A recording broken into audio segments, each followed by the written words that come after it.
Good afternoon. Everybody's here. My watch says 3 o'clock. So this is the time to start. I like to start on time, and I like to get through things as expeditiously, is that a word? I think it is, as we can. And the judges have informed me, these are all 4 experienced judges. They've already judged at one of the area contests, and so they've told me that they want to move through their scoring as quickly as possible. So we're going to tentatively say that the awards program may be earlier than printed in the program. We're going to go a half an hour. Is that good, judges? A half an hour after the last speech, we're going to do the awards. Okay? Is that okay with everybody? Yeah, we all have a drive to go home. And I've been here since 8 o'clock this morning. We did the skits this morning, and I might be a little bit tired. I don't know about you guys, but so if the judges are up for that, we're up for that as well. So let me give you your official welcome to the 2013 Ohio 4-H Individual Health and Safety Speaking Contests. We'll be running 2 contests simultaneously today, and so we're very excited to have 12 seniors and 12 junior contestants from all over the state of Ohio here competing for the clock trophies in those divisions. I do want to go over a few things just as reminders to the audience today. The first thing is, if you have a cell phone, we had some problems with people putting it on vibrate, and we could hear the vibration, so I'm going to ask you to turn it off, if you would, and so that way we don't interrupt any of our speakers. It's a little bit more tense when we have an individual up here by themselves, and so any distracting sounds like that we want to try to eliminate as best possible. And my ambassadors down here better remind me to make sure that I turn mine that same way. So okay, want to tell you today that the microphones, this is the mic up here that you're going to use as you speak today, contestants. You can stand at the mic and use it. You can move with the mic. You can take it off of there and move around if you'd like. But you must use the microphone today, or there is a deduction. That's the rule.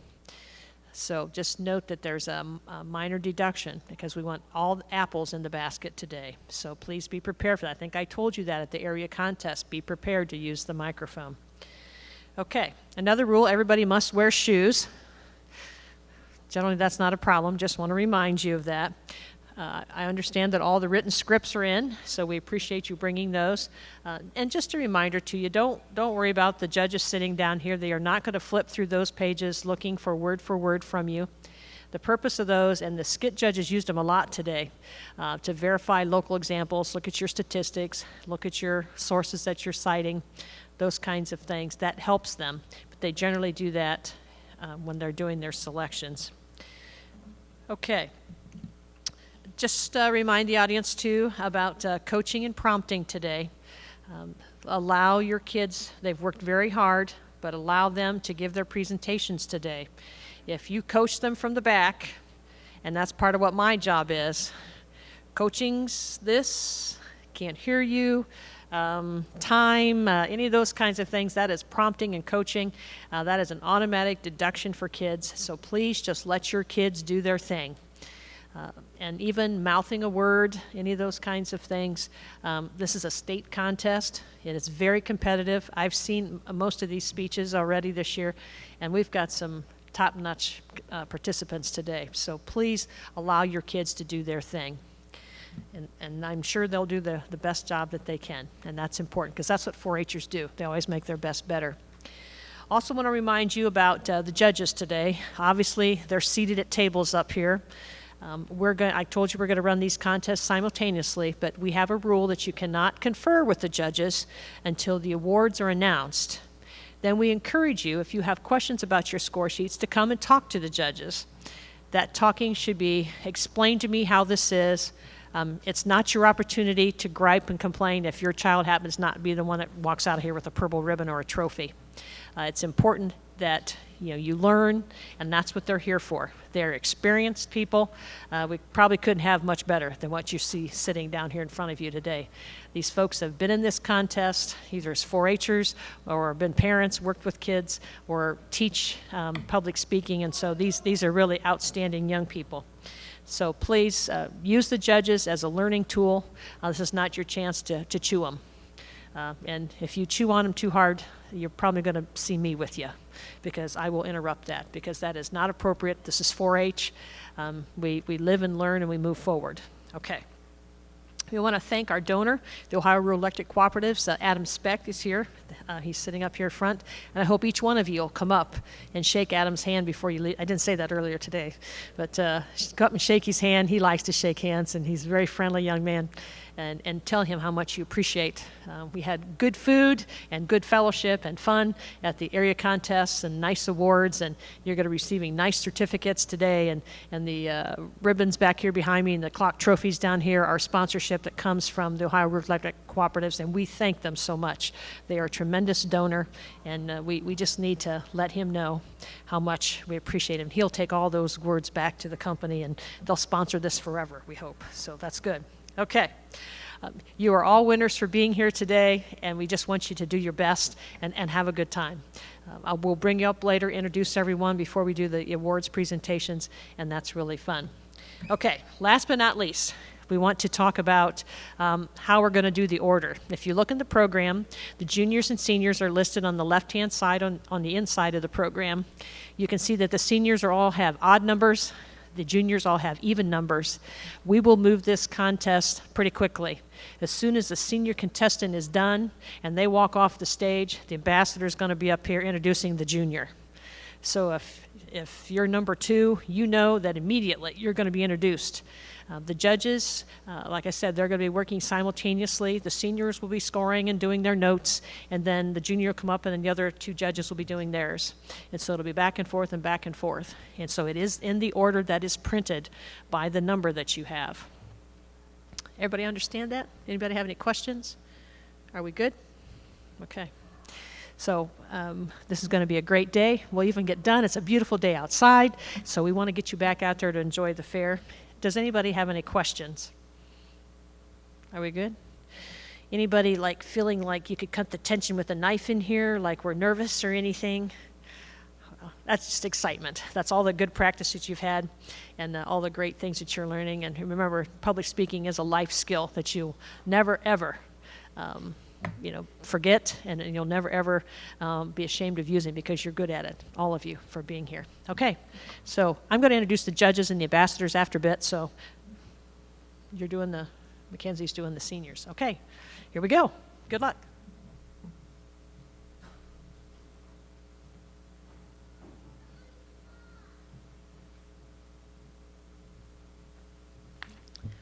We're going to get the ball rolling this afternoon with number 1, Your Stressy, Messy Life.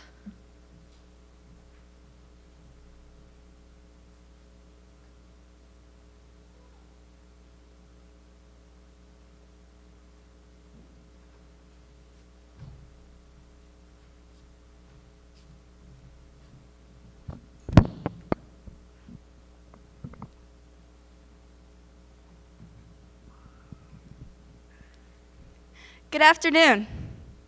Today, I'd like to start my speech off with an example of a typical night at my home. Mom! Now, keep in mind that I have 5 siblings. So yes, that means 6 kids. So this example is pretty much a reality for my mom. It goes a little something like this. I have basketball at 6. Well, I have dance at 4:30. And I have a contest at 5. Mom, the sheep got out again. Are we out of peanut butter? Did you get the poster board for my project? It's due tomorrow. We have 4-H tomorrow. Have you seen my notebook? The list goes on and on. Now, I guarantee that my mom hears questions like that every day in that rapid-fire manner that I just used. So now you're probably thinking, so? That's the life of a mom. What's your point? Well, my point is simple. Mothers, according to helpnet.com, suffer from stress more than any other professional position. Now you're probably still thinking, so everyone experiences stress at some point or another. Why discuss it as a health issue? Well, not all stress is bad. Stress, in fact, is good and can help you perform well or react well in an emergency. However, the most common health issues are related to stress and can be broken down into 4 symptoms: cognitive, emotional, physical, and behavioral. Let me ask you, do you have memory problems? Are you moody or short-tempered? Are you feeling overwhelmed? These are all signs of stress. Well, what about the physical symptoms?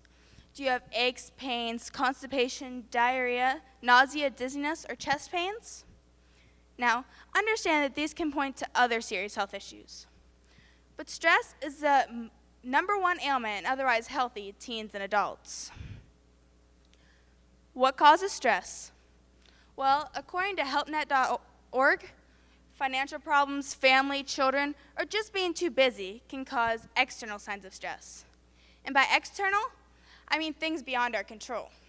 But internal signs of stress, or stress that is self-generated, can be caused by being a perfectionist or having unrealistic expectations. Okay, for all you moms out there that can sew an entire Halloween costume the night before and still have time to bake cookies for your preschooler's class at 4 in the morning, please raise your hand. I'm talking about you.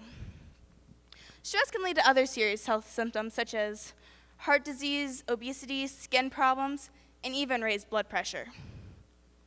Now you're probably thinking the same thing my mom thought when I was reading her the facts and statistics. What am I supposed to do? My family needs me. Well, my words were simple. We do need you, but in the long haul, not just temporarily. I think it was when my mom realized that she was shortening her lifespan that it really hit home for her. So what did she do? Well, us kids now have a chore chart, and we're expected to tell our expectations with the week for mom and dad to avoid needing a ride 15 minutes before practice starts. School projects are finished early to avoid last-minute runs to Walmart for things like glue sticks. And we're buying extra things like milk and peanut butter for backups. And our clothes are laid out the night before school. These things seem small, but can make a huge difference. These things work for my family. But what can you do? Well, obviously, you can look for ways to eliminate stressors like we did. But there are some techniques that doctors use. Experts tell us that having a good support network is extremely important, like a spouse. If you're a single parent, support groups or close friends work wonderfully in this role. And it's important to remember that it's okay to ask a friend if your child can get a ride with their child to a practice. Don't feel dependent on them.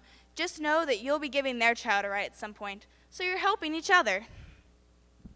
And have a good sense of humor. Yes, I said a good sense of humor.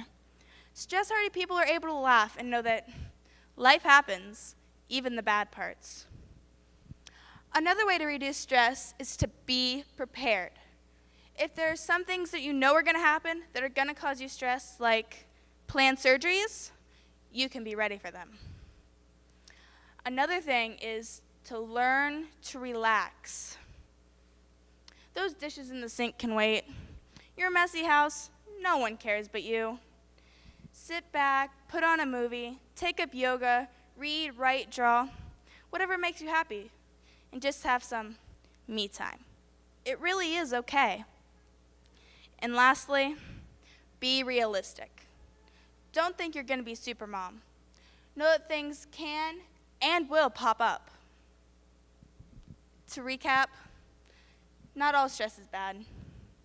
Yo stress is good and can help you be ready for something in an emergency, but avoid intense stress to help improve your health. In conclusion, stress can be your worst nightmare, but knowing how to handle stress, that's the key. So smile, breathe, and be thankful for your family. Because remember, you're the best and only person for your stressy, messy life. Thank you.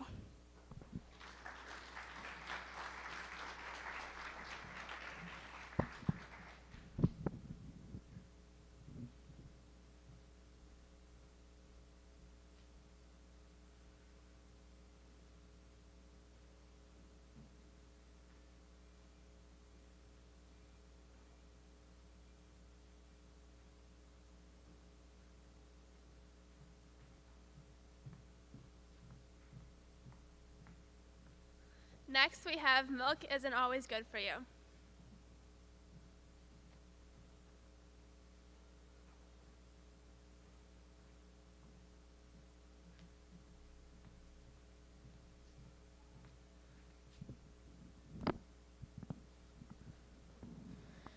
Have you ever had the cool, sweet taste of ice cream hit your lips and within seconds your face was swollen, your whole body itches, your nose is running, and you were miserable? Probably not, but I have.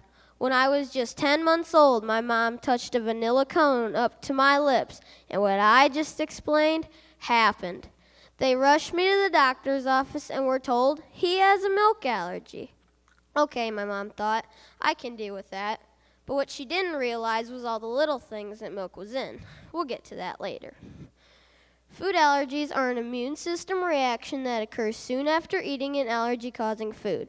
Certain foods can trigger digestive problems, hives, or swollen airways after eating one of them. Certain foods can trigger digestive problems, hives, or swollen airways after eating one of them. A food allergy can cause severe symptoms or even life-threatening reactions known as anaphylaxis. Anaphylaxis is the swelling of the airways causing the victim to not be able to breathe. And according to the Huron County, Ohio Network of Care, if you have asthma or develop signs and symptoms within seconds of eating the food like I do, you have a greater risk of anaphylaxis. There are a lot of statistics I found interesting on food allergies. Did you know they affect an estimated 1 in every 13 children under the age of 18? That equals roughly 2 in each classroom. At 4-H camp in my local county, there were 2 of us who had food allergies. Children who have a parent with asthma, eczema, environmental allergies, or food allergies of their own are more likely to develop food allergies because these are all considered allergic diseases. Peanut, tree nut, fish, and shellfish allergies are usually lifelong, but cow's milk, egg, and soy allergies can be outgrown and usually are by the age of 16. As I get older, my allergy actually seems to be getting worse. Just 2 months ago, my 2-year-old brother kissed me after eating macaroni and cheese, and in seconds, my face was swollen and my whole body itched just from an innocent kiss. There is no cure for food allergies. The only thing that can be done is strict avoidance of the food and to make sure you recognize the signs and symptoms if you're accidentally exposed. It is my hope that I have taught you all something today. Remember, food allergies are life-threatening for some people, and more of us are being diagnosed each year. So if you take anything away with you today from this speech, let it be this. If someone in your everyday life tells you that they have a food allergy, take them seriously. You never know. It could save their life. Thank you.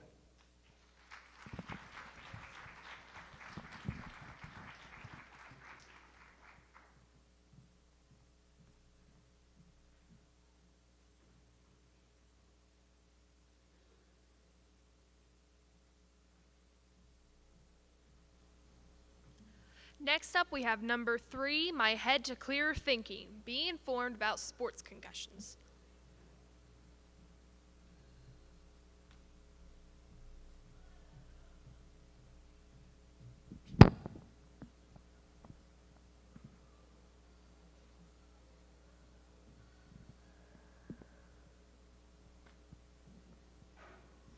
Imagine that it's football Friday night. You've been waiting all season to see your favorite team play, and it's finally that time of year. As the quarterback snaps the ball, he decides to throw long to the wide receiver. When he catches the ball, he then takes off in hopes of scoring a touchdown. Suddenly, that's when he collides with a 200-pound defensive linebacker, causing him to tumble to the ground. Maybe football's not your sport, so you'll like this basketball scenario a little bit better. It's halftime of a very intense game. The cheerleaders go out to stunt. One of them unexpectedly falls out of the stunt and hits her head on the basketball floor. Sports concussions have become a serious issue recently, and we can all benefit from becoming educated on this topic. In both of the examples I just mentioned, the athlete usually jumps right up and is willing and ready to get back into the game. They don't have a concussion if they seem okay, right? Wrong.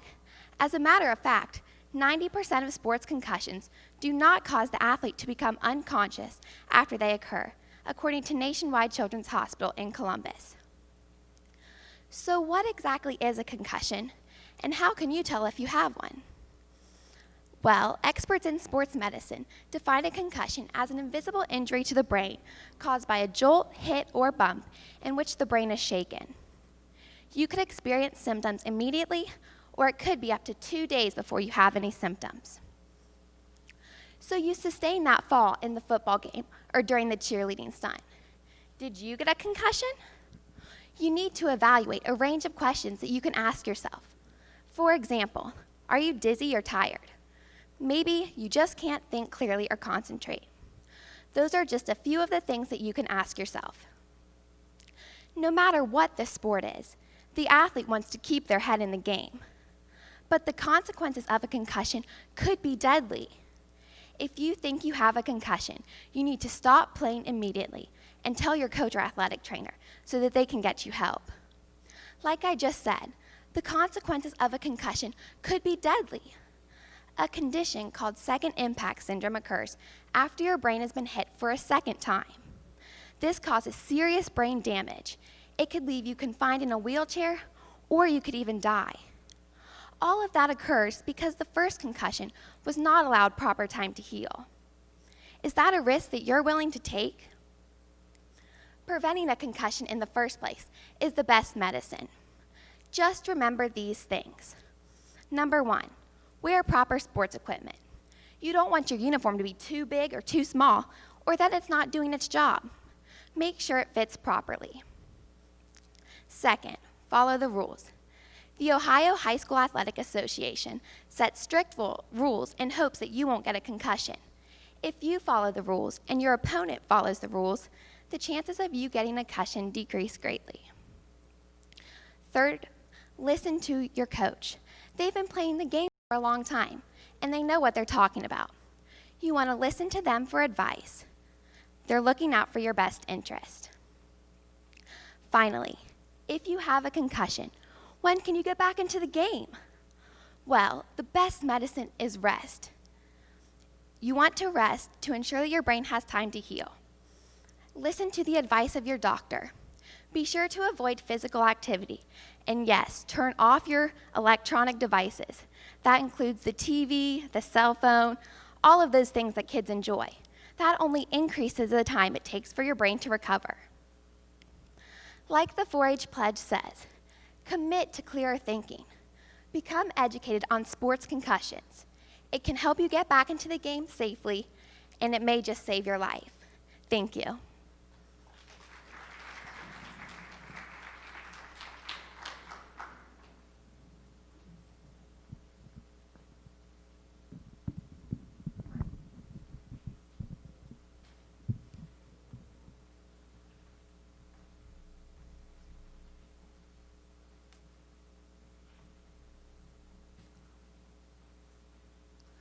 Next, we have diabetes awareness.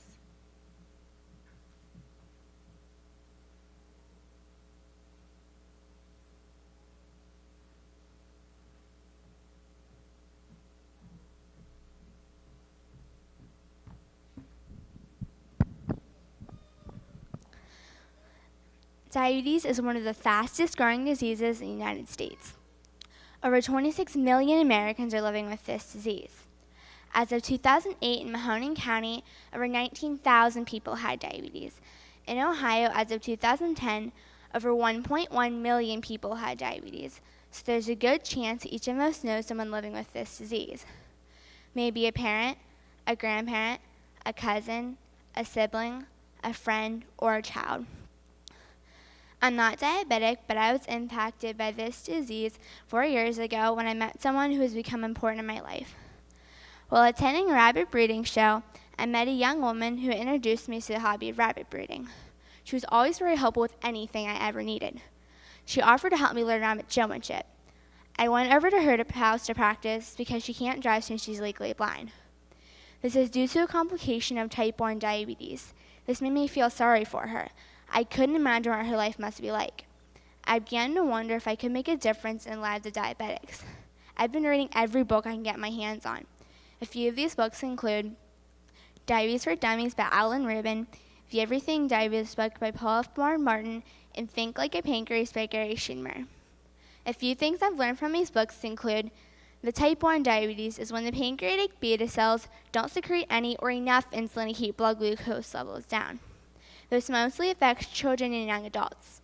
It can be caused by environmental factors, genetics, or beta cell destruction from a virus. Treatment is insulin injections, pens, or pumps.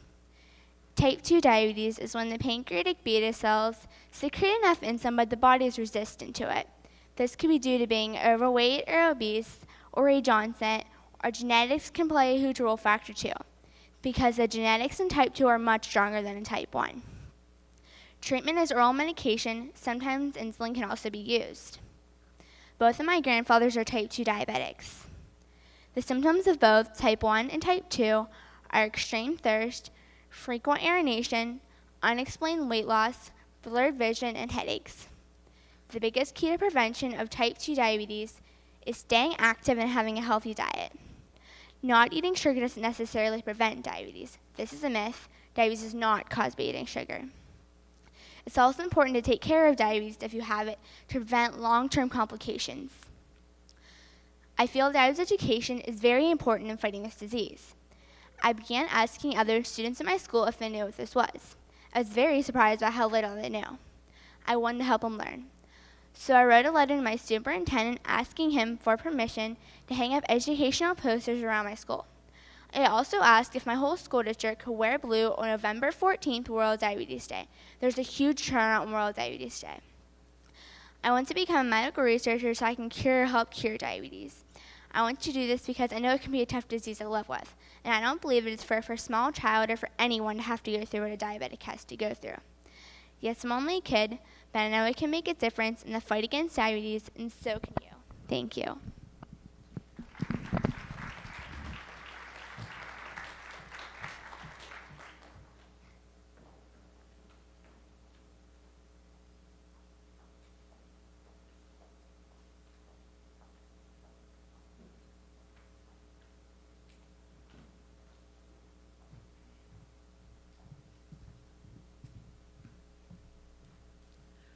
Next up, we have number 5, raw milk.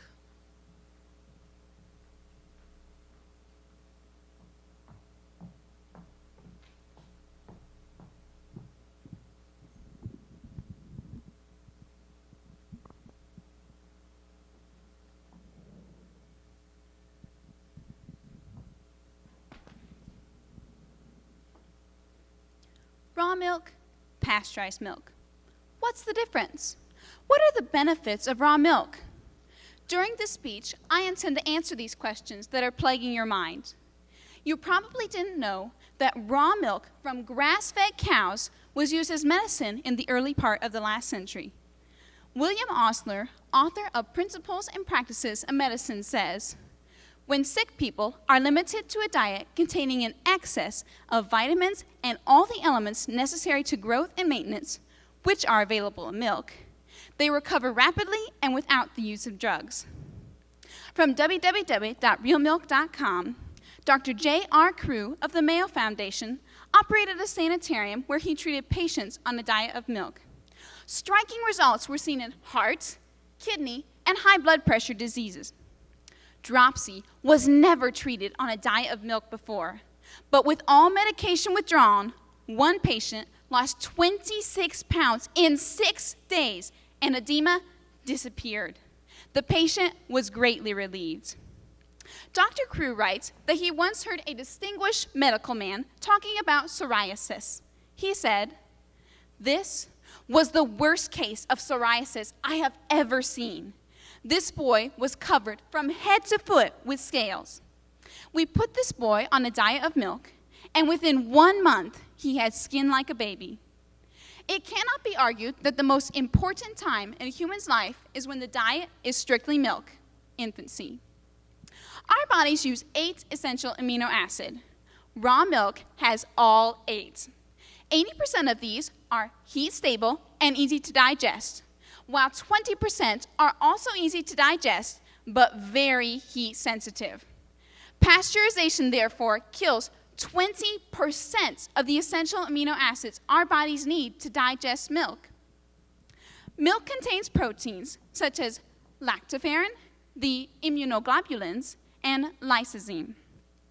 Lactoferrin has many beneficial properties, which include anti-cancer properties and antimicrobial, which help fight against bacteria that cause cavities. The immunoglobulins, also known as antibodies, helps the body resist viruses, bacteria, and bacteria toxins. Studies have proved that when these important disease fighters are heated, these important disease fighters are lost. Lysosine can break down walls of unwanted bacteria. Now we come to the big one, lactose. Lactose is a milk sugar and the primary carbohydrate in milk. People who are lactose intolerant do not produce the enzyme lactose and therefore cannot digest milk sugar. From the National Disease Digestive Association, USA Today, as of August 2012, 33% of Americans were lactose intolerant. That's 40 million people. People who are not able to digest pasteurized milk are often able to digest raw milk. Why? Because raw milk contains the good bacteria our bodies need to digest milk sugar. I myself am not able to drink very much pasteurized milk in a short period of time or I get sick. My body is used to good, healthy food. So when I drink dead milk, my body cannot handle it. Ohioan Kate's daughter was 13 months old when they discovered that she could not digest dairy.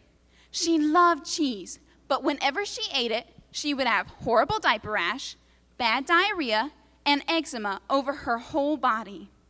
When cheese was removed from her diet, she improved rapidly. They later discovered that Kate's husband, father, and son-in-law were all sensitive to dairy. After going to coconut milk, they heard about raw milk. They tried a little raw milk cheese. No one had a reaction. They tried raw milk ice cream, and still everyone was fine. Kate's daughter now eats quite a lot of cheese every day, and she is fine.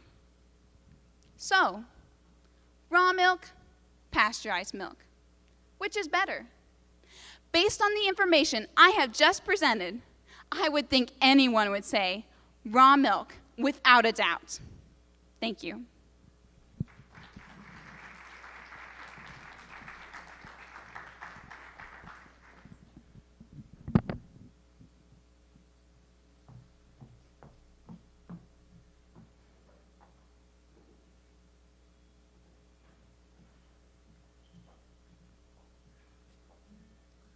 Next we have a twisted fairy tale.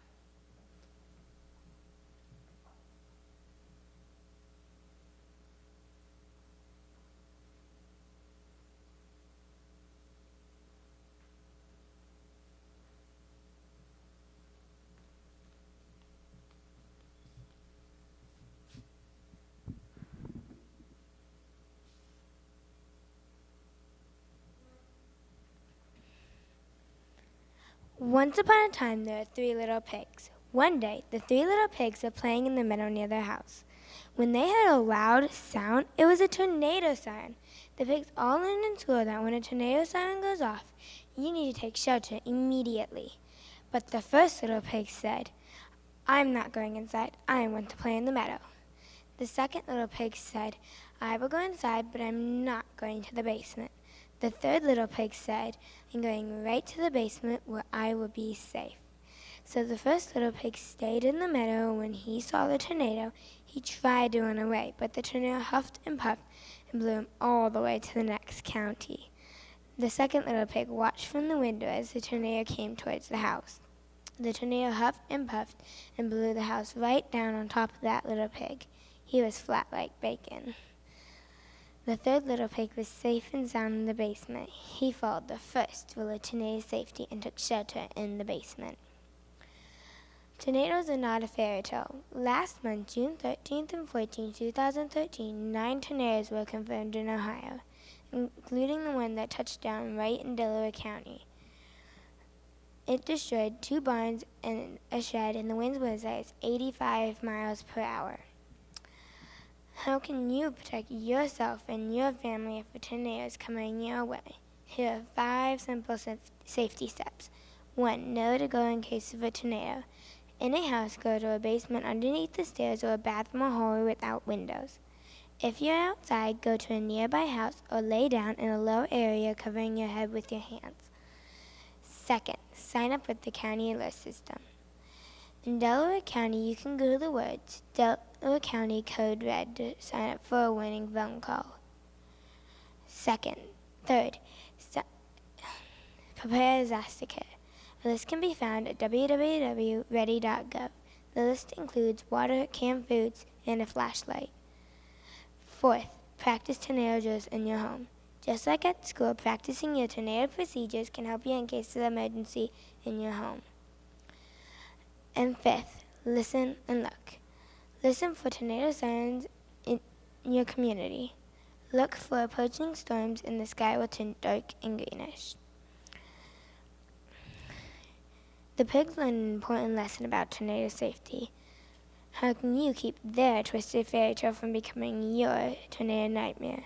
Follow these 5 safety steps. 1. Know where to go in case of a tornado. 2. Sign up with the county alert system. 3. Prepare a disaster kit. 4. Practice tornado drills in your home. And 5. Listen and look. And you will be safe, safe, safe all the way home.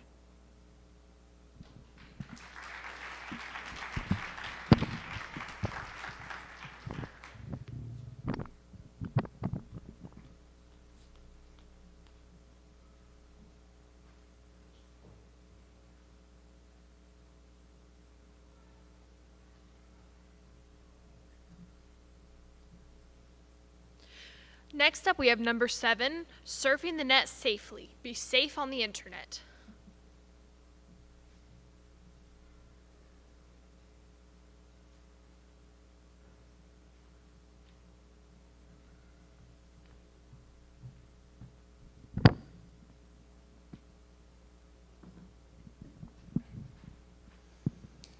We all use the internet. It's becoming a bigger part of everyday American life. It's a giant computer network that links together computers all around the world. In fact, we all have computers in a home. In fact, North America accounted for 11.4% of the world's internet users in 2012, according to InternetWorldStats.com. Easy internet access has made mobile internet access has made easy many things Americans do. Banking, for example, is as easy as pulling out your phone. However, this ease of access comes with danger. Browsing or surfing the internet is dangerous. Hackers and data thieves are a constant threat to your banking, social security, and credit card information. Your information is not the only thing at risk. Your kids are in danger of seeing things they shouldn't see. So, parents of 4-Hers, how can you stop a threat you can't see coming? Ways to help safeguard yourself, your kids, and your information do exist. You can install security software on your computers, and you can promote safe internet habits in your home.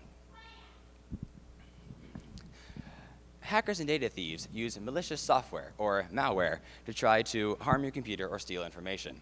They have 2 main tools, viruses and spyware. Viruses are programs that can clone themselves and spread from one computer to another. They could be programmed to delete files or harm your computer or steal information and send it to other computers through the internet. Spyware is software that tracks which websites you visit and reports it to another computer, which may then send you emails with advertisements tailored to your internet habits, which can be coupled with viruses. Security software builds a firewall that periodically scans your computer for malware and can block hackers from digging into your system. Another way to protect yourself from being hacked is to promote safe internet habits. Many people have personal wireless internet or Wi-Fi networks in their homes. With a home network like this, you can sync or link your devices together. This is very convenient for home businesses because you can, for example, get an email on your smartphone while at work and print it on your printer at home. However, this syncing is dangerous because if a hacker gets into your smartphone, they may then have access to your computer hard drive, which may have your banking information on it. In addition to using a standard internet cord plug, which you can unplug when not in use, I would also recommend storing your sensitive information on a separate hard drive that you can also unplug when not using it. That way, when you go to surf the net, you can surf safely. You can also enable child guards in your internet browser settings that will block potentially dangerous websites to prevent your kids from seeing things they shouldn't see. Most search engines also have a safe search setting that does the same thing. Last year, hackers got to our information. One night, we left our main computer on and the internet cord plugged in, as we always did. And our computer was hacked by a virus, causing it to crash. We took it to our local computer technician in Heath, who said that hackers ping computers to try to access sensitive information, which is what happened to our computer. So we've learned our expensive lesson. We now unplug the internet cord when we're not using it, and we have since installed security software on all of our computers to keep our information safe. Internet safety is an increasingly important issue in today's world. Many people are surfing the net while hanging their toes over the edge, waiting for a shark or hacker to come up and bite them. Keep your toes on the board and surf the net safely by monitoring your internet use in your home and installing security software. With these things in mind, you can use the internet as a tool, a toy, or a means of learning. Don't let hackers use it against you. And remember to always surf the net safely.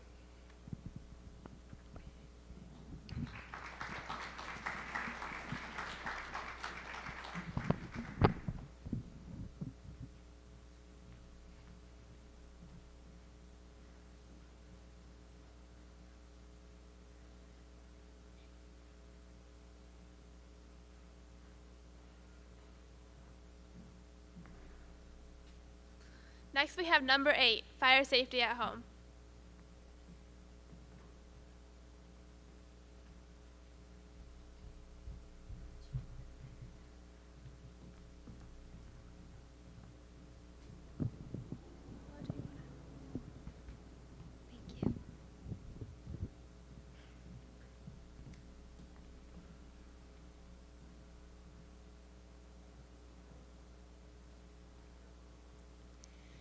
Could you imagine someone dropping a newborn baby out of a second-story window? This actually happened in my neighborhood due to a house fire started by a 12-year-old playing with a lighter and trying to smoke. Fortunately, the baby was unharmed, but the house had too much damage it could not be saved. This isn't the only kind of home fire, though. There are lots more.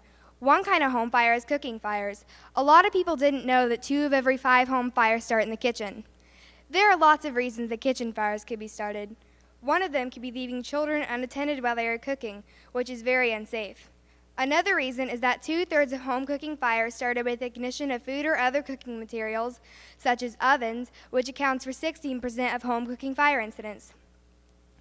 The only way to really prevent kitchen fires, or any kind of fire, is to be aware of ways to be safe with things in the kitchen, hot objects, open flame, etc., like using a smoke detector or keeping a fire extinguisher. Another big cause of home fire is candles. The National Fire Protection Association says that from 2007 to 2011, candles caused 3% of home fires, 4% of home fire deaths, 7% of home fire injuries, and 6% of direct property damage reported from home fires. Not only do small children play with or around candles, but also kids try to light matches and play with lighters. This statement brings me to another cause of home fires, which would be matches and lighters. Matches and lighters are something children should never touch. They are very dangerous and could easily harm children, objects in their home, or even cause the house to catch on fire. Half of these fires were started by cigarette lighters, 19% by matches, and 6% by candles. There are many more causes of home fires other than cooking fires, which almost half of home fires are, or candles, which cause about 3% of home fires, or even matches and lighters, which between 2005 and 2009 caused averages of 56,300 home fires. All would be in fewer numbers, though, if people raised awareness of fire safety and apply what they learned to their own lives. This means following fire safety rules. One way to follow fire safety rules is to have a smoke detector. As said by DSLreports.com, you should test your smoke detector every month, change the batteries 2 times a year, and replace your smoke detector every few years. According to the National Institute of Standards and Technology, smoke alarms are now installed in 96% of U.S. homes, but approximately 20% have non-operational smoke alarms. It is estimated that if every home had a working smoke alarm, U.S. residential fire deaths could drop by 36%, or 1,100 lives saved per year. Another way to follow fire safety rules is to have an escape plan. Having an escape plan means knowing how to get out and where to go. Remember, always have 2 ways out. Also, it is always a good idea to keep a fire extinguisher, which most people do. Lastly, always play safe around fire. Only adults should be using fire, but everybody should be cautious around fire. While following these fire safety rules, you can not only keep yourself safe, but keep others safe too. Thank you.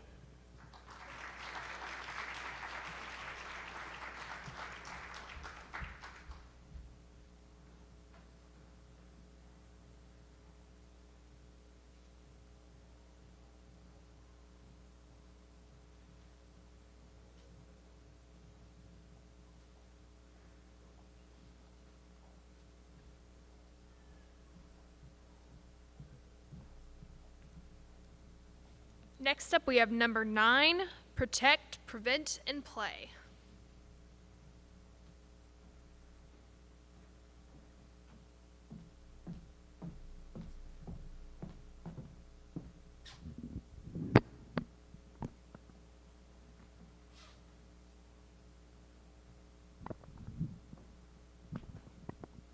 How many people here today know at least one person who plays a sport? Probably most of you. That is who I will be addressing. Today, I would like to tell all of you how to protect yourself, prevent an injury, which will allow you to play longer. People all around the world of all ages play sports for fun and for competition.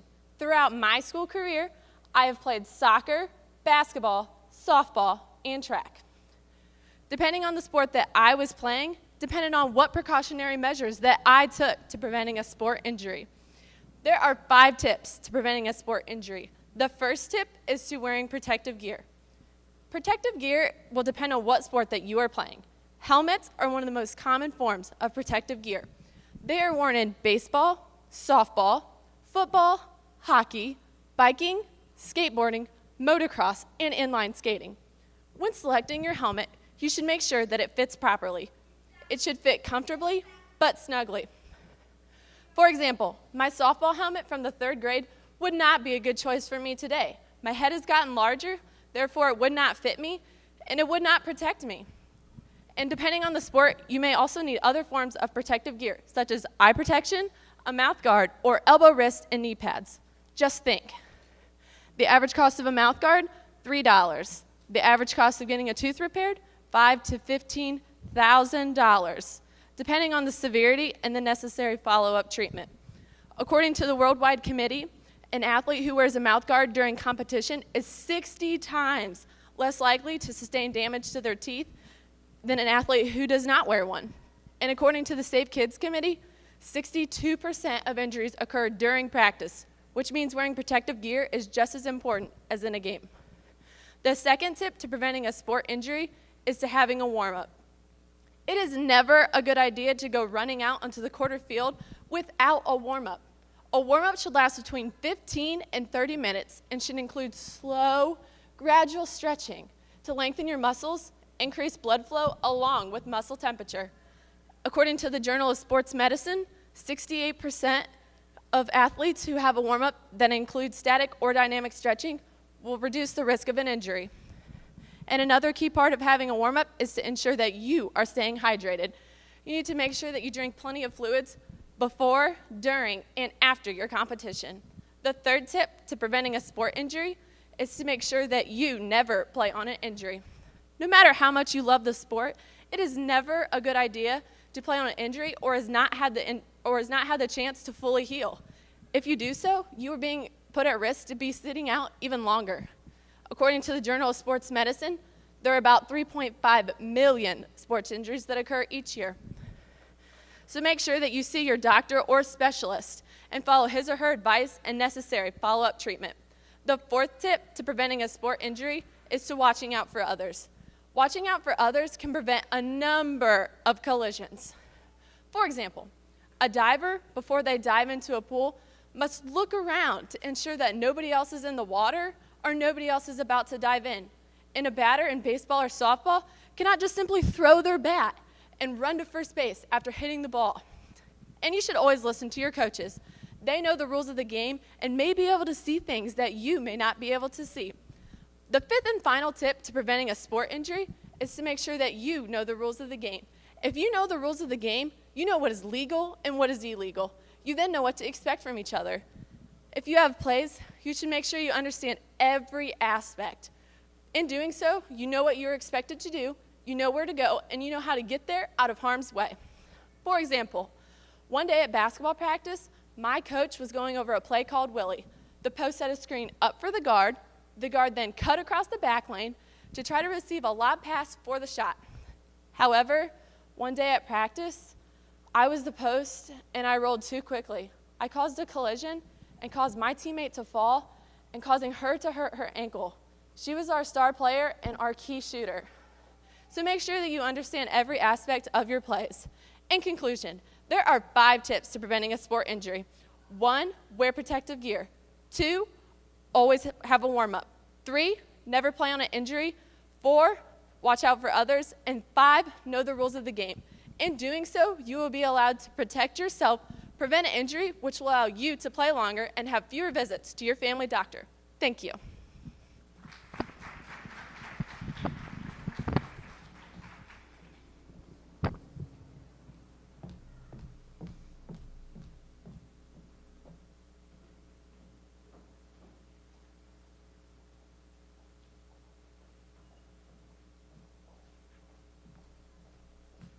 Next we have number 10.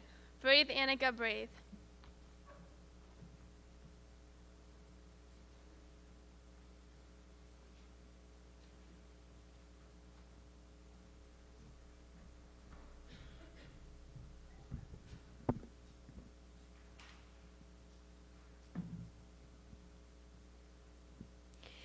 Did you know that a child under the age of 5 dies every 5 days due to choking in the U.S. each year? As for me, I never really cared that much about the statistics. I had better things to think about. Or so I thought, until my family went through a choking experience. We were all sitting down eating supper when my 1-year-old sister began to choke on her food. My mom grabbed her out of her high chair and began to perform the Heimlich maneuver. I could see that it was not working. My sister was not breathing, and now she had turned blue. My mom was yelling for me to call for help.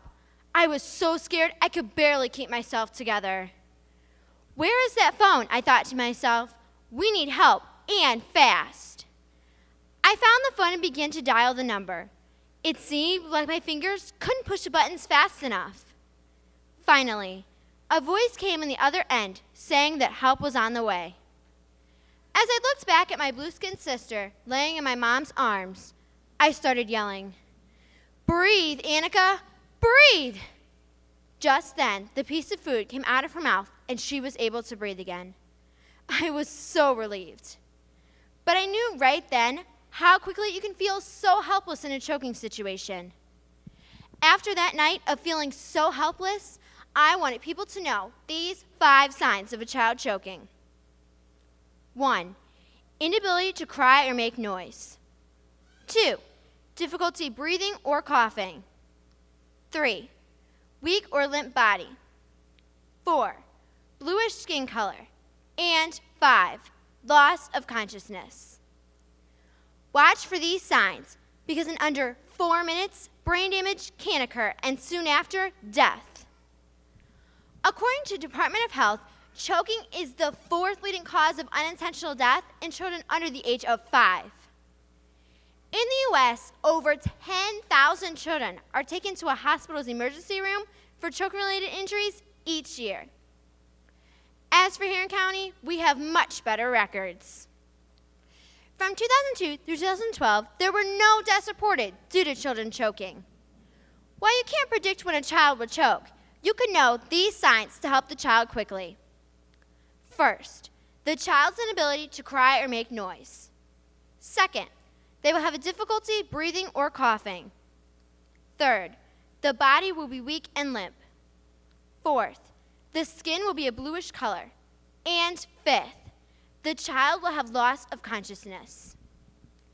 As you sit here today, ask yourself, if this were to happen to you, would you be able to know the signs and move fast enough to save your special Annika? Thank you.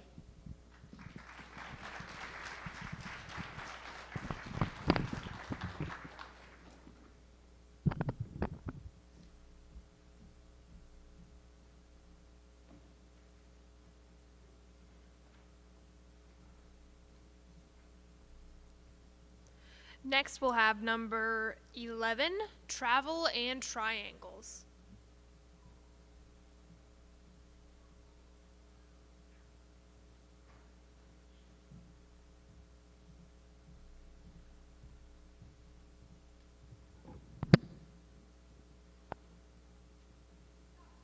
On the first day of my brother's senior year, as he drove home from school, he rounded a slight curve and found himself quickly approaching a horse-drawn manure spreader. Braking hard to avoid rear-ending the spreader, he lost control of the car and hit the trailer wheel of an oncoming semi. His car bounced off the wheel and spun him 180 degrees the opposite direction. He avoided hitting the manure spreader, and thankfully no one was injured. My brother was able to walk away from the accident. My brother and anyone who lives in an Amish community should have a heightened sense of awareness of slow-moving vehicles. We live on the western side of Tuscarawas County, right next to Holmes County, which has the largest population of Amish in the world. Driving in Amish communities is different than driving on other rural or urban highways. According to the Ohio Department of Transportation, 65% of all traffic deaths occur in rural areas, with 50% of those being on country roads. Ohio reports currently on average more than 120 buggy accidents per year. The Ohio Department of Transportation studied over 500 buggy vehicle crashes from 1990 to 1997. There were approximately 63 per year. 1% resulted in fatalities, 51% with injuries, and 48% with property damages. Conditions showed that 56% occurred during daylight, 50% on straight roadways, 61% at intersections, and 42% were rear-end crashes. 81% occurred under no adverse weather conditions. Closure time is a time a driver has to recognize and respond when coming upon other vehicles. You should always stop at least far enough away that you can see the rear wheels of a buggy touch the road. This will give you 10 to 12 feet of space between your car and the buggy, so if the horse gets nervous and decides to back up, you will avoid a collision. The normal speed for horse-drawn buggies ranges between 5 and 8 miles per hour. Sometimes when hauling large loads of farm equipment, drivers are unable to see vehicles behind them, so use caution when passing horse-drawn farm equipment. If you're driving 55 miles per hour and spot a horse-drawn vehicle traveling 5 miles per hour 500 feet ahead of you, after 6 seconds you will only have 44 feet to react before hitting the horse-drawn vehicle. Immediately upon seeing the slow-moving vehicle emblem, slow down and prepare to pass with caution. Vehicles displaying the slow-moving vehicle emblem are prohibited by law to go faster than 25 miles per hour. Here are some tips to staying safe when visiting Amish country. Try not to rev your engine when pulling alongside a buggy horse. When approaching a buggy that has stopped at an intersection, be sure to leave plenty of space between your car and the buggy. If there is sufficient room in your lane, try not to veer into the center road buttons or rumble strips, which may make a startling noise. Do not pass too closely to a buggy, because if something would spook the horse from the shoulder of the road, the buggy could lurch into your vehicle or into your path. Always slow down, especially when driving over a blind hill. If there isn't a buggy lane on the other side of the hill, it's going to be very difficult to avoid a collision at a high speed. Now, if you were a buggy driver, here are some precautions that you could take to make traveling smoother. Pull off to the side of the road to let traffic pass when it is safe. Drive in the buggy lane if one is provided. Be visible day and night at all angles using lights and reflective tape. Always use horses that are safe to be on the road. Train your horses to always stop at stop signs. Never try to race against a motor vehicle at a crossroad, and always be sure to have plenty of time if you're making a left-hand turn, since you'll be crossing through the other lane. One vital thing buggy drivers should always do is maintain a distance of several hundred feet between them and the buggy ahead of them, which allows plenty of space for a motor vehicle to get between them if it would need to. In conclusion, using caution when traveling with triangles on buggies and slow-moving vehicles will save lives. Buggy horses can reach speeds of up to 18 to 20 miles an hour, so be sure that you have plenty of time and space to get around them if there's oncoming traffic. If you keep these tips in mind, both motor vehicles and horse-drawn vehicles will be more safe for travel on the roadways. Thank you for listening to my presentation.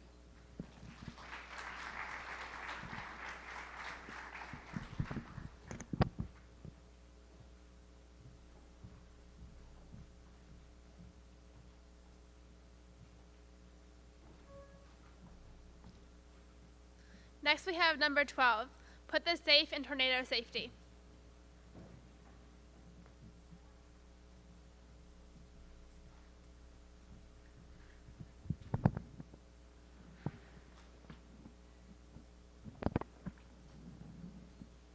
Rumble, crash, bang, pop.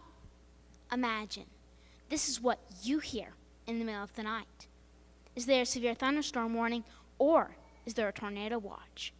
Is it an approaching tornado, or is it a passing freight train? How should you know? What should you do? Don't be left worrying these things in the middle of the night.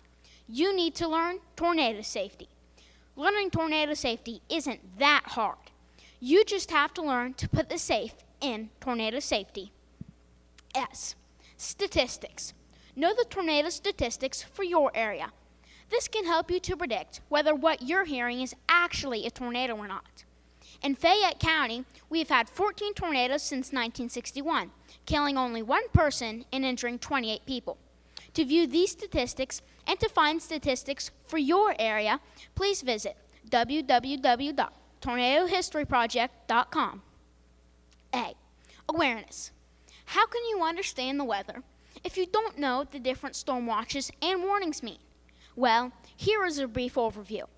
A tornado watch means that the conditions are just right for a tornado. A tornado warning means that a tornado has been spotted near your area. And a severe thunderstorm warning is sometimes used, like a tornado watch. But how will you know when these warnings and watches have been issued? Well, that is the second part of being aware. Watching the news or weather during a storm in your area. You can tune into the news or weather on your TV, radio, or even your smartphone. F. Fundamentals. Know the fundamentals of tornado safety and what to do in the event of a tornado. Have a plan in case of a tornado. Make sure everybody in your family knows what to do and where is a safe place should there be a tornado. The best safe place is in a basement. If you don't have a basement, you want to take cover in an inner room or hallway. If your bathroom is one of these options, take cover in the bathtub and cover the top of it with something soft, like a couch cushion. Make sure your family knows to stay in their safe place until the local tornado sirens stop. Have a safe place to meet in the event that a tornado would strike your home. Also, practice your plan at least once every year. E. Engage. Engage in tornado safety awareness for your area. This can make a big difference in the outcome of the situation. Also, encourage your friends and neighbors to do what you will hopefully do and put the safe in tornado safety. Let's recap. S. Know the tornado statistics for your area. A. Be aware of the current weather conditions and what they mean. F. Know the fundamentals of tornado safety. And E. Engage in tornado safety awareness for your area. Remember to always put the safe in tornado safety to be safe this summer.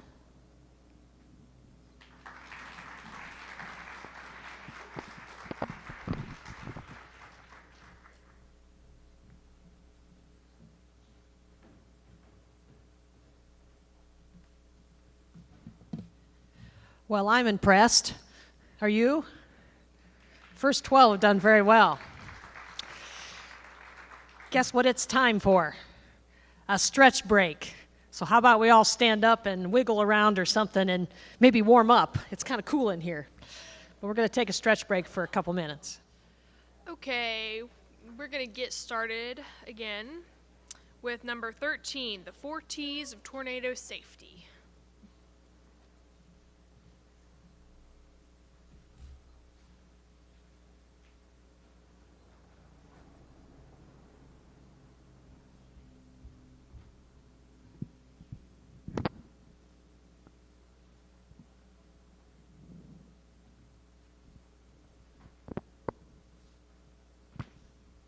The small town of Moscow, Ohio was just like any other town, and it was known for its beautiful historic homes and buildings.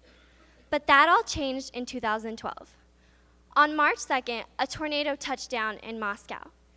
This tornado, which was on the ground for nearly 23 miles, reached wind speeds of 160 miles per hour and was responsible for leveling nearly 80% of the Claremont County town.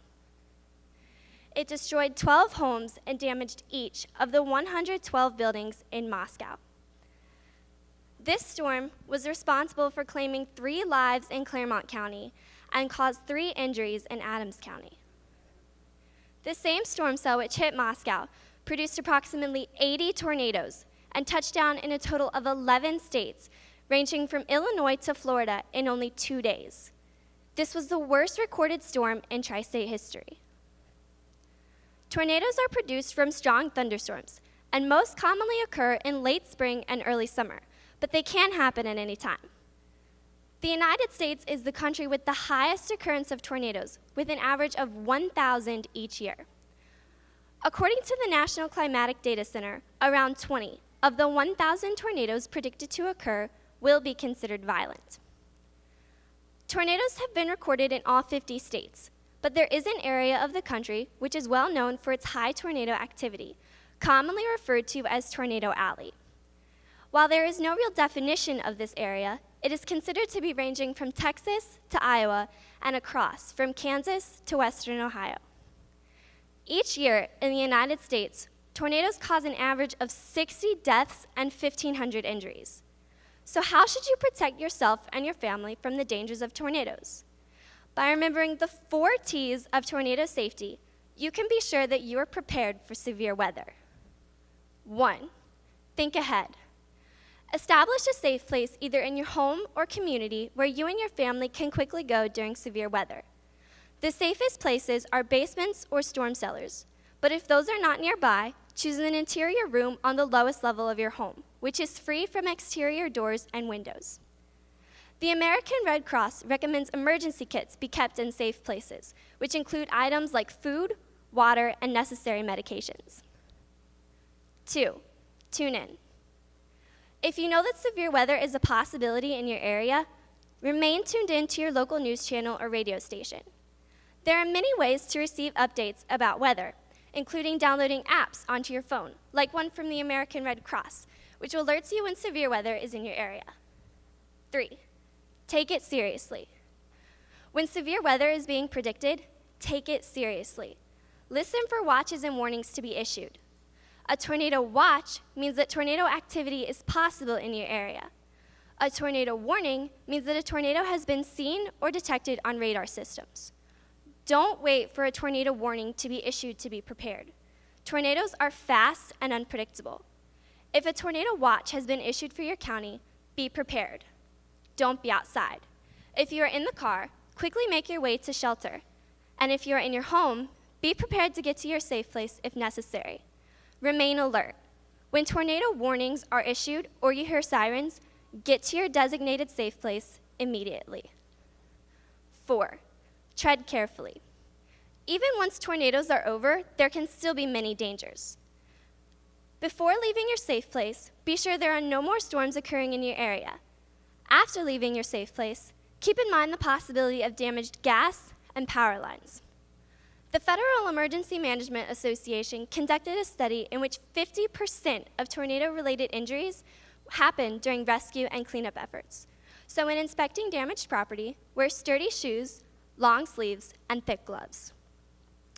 A year later, the destruction caused by the tornado is still apparent, but the people of Moscow are rebuilding.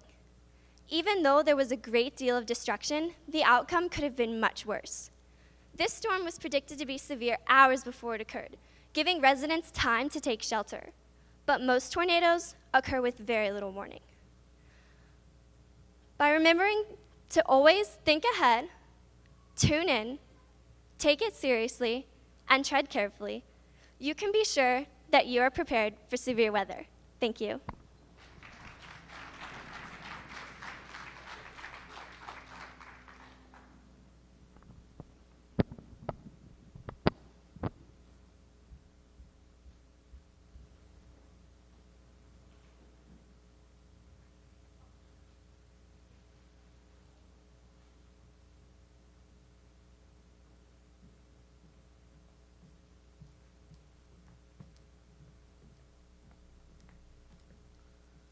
Next, we have number 12, or number 14, sorry. 10 Commandments of Firearm Safety.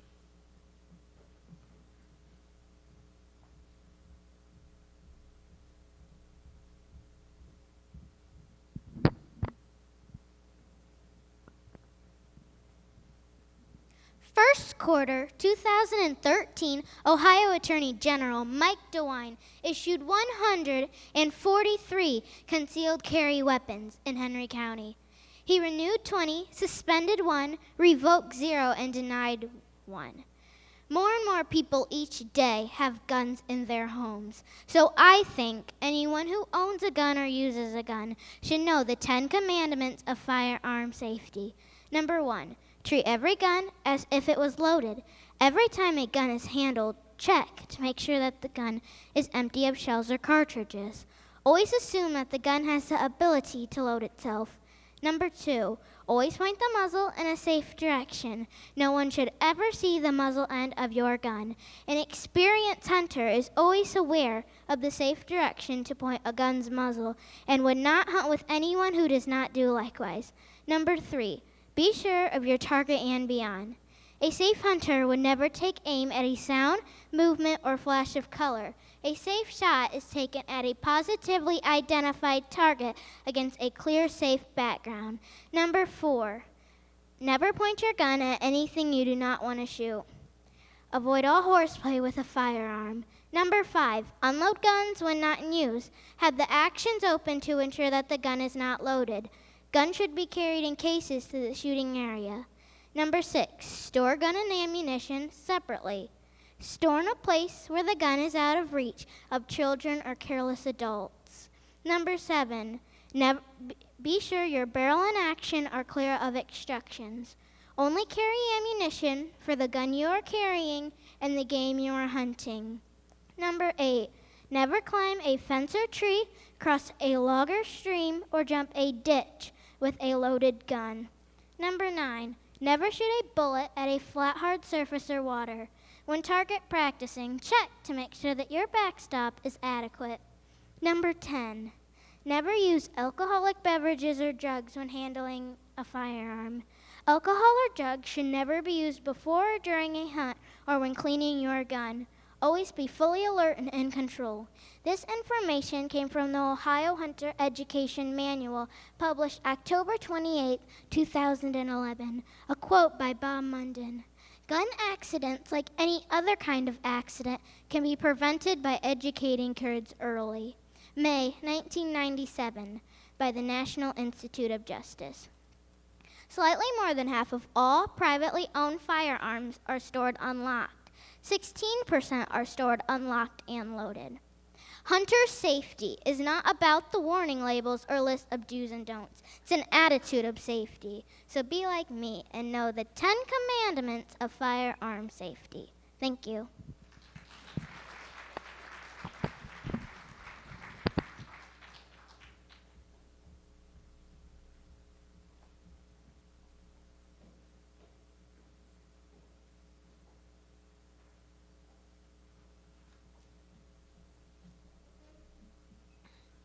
Next up, we have number 15, out with the old, in with the new.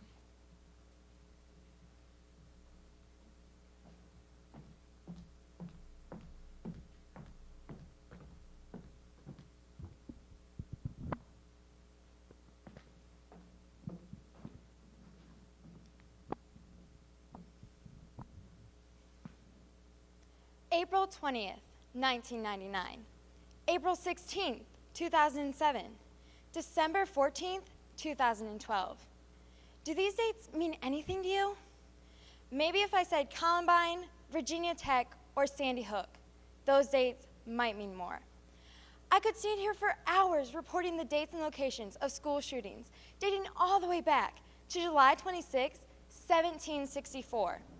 Or I could even spend hours reporting just recent dates, about the 39 school shootings since 2010, just here in the US. So we ask ourselves, who would do something so awful? By the Department of Homeland Security's definition, an active shooter is an individual actively engaged in killing or attempting to kill people in a confined and populated area. The New York Police Department has run statistical analysis of data collected from 230 shootings from 2000 to 2010. NYPD reports the following. Most shooters are male. Only 8% of active shooters are female. School shooters are between the ages of 15 to 19 years old. Shooters are often members of the communities that they target. 74% of perpetrators had either a professional or academic relationship with at least one of their victims. And what Secret Service investigations found, prior to most incidents, other people knew about the attacker's idea or plan to attack. Let me repeat that. Prior to most incidents, other people or students knew about the attacker's idea or plan to attack. This is where we can help. Students, report what you hear. Report what you see on Facebook or Twitter. Luckily, where I live in Huron County, the Sheriff's Office does not have any school shootings to report. Sheriff Major Greg England has reported 2 bomb threats in Huron County in 2012, which is down from 2006, where there were 6 threats. He went on to say that the Safe School Initiative is also using bomb threats, and it is imperative that all schools get educated and trained.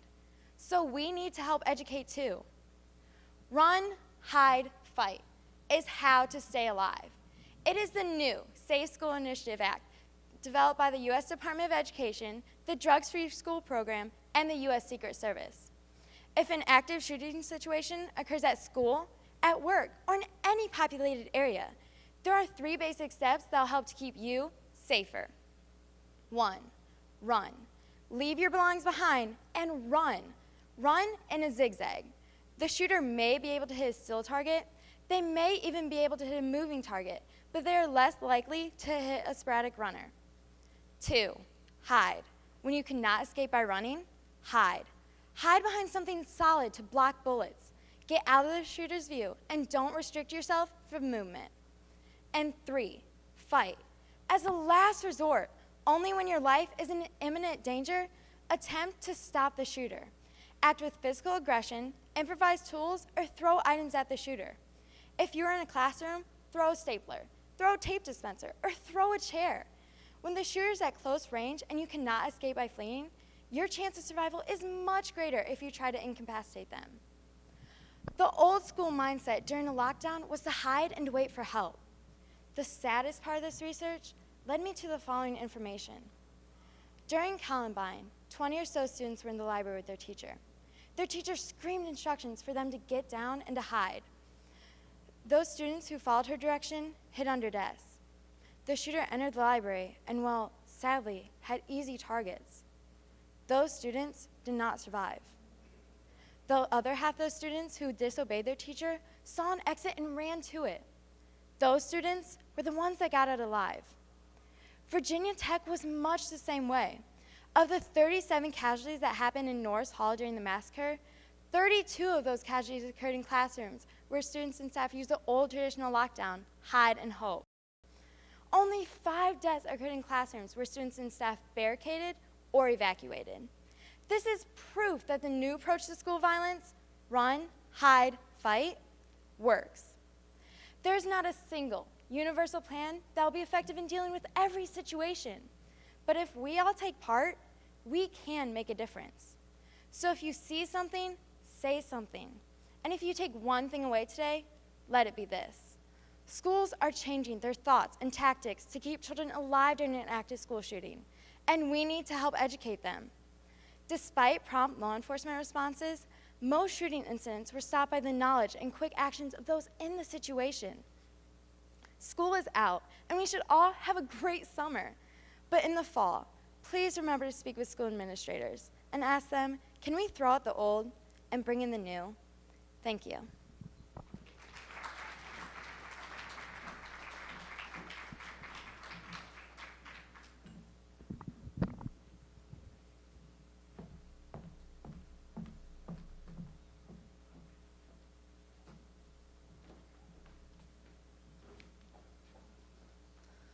Next we have number 16, drowning, no water needed.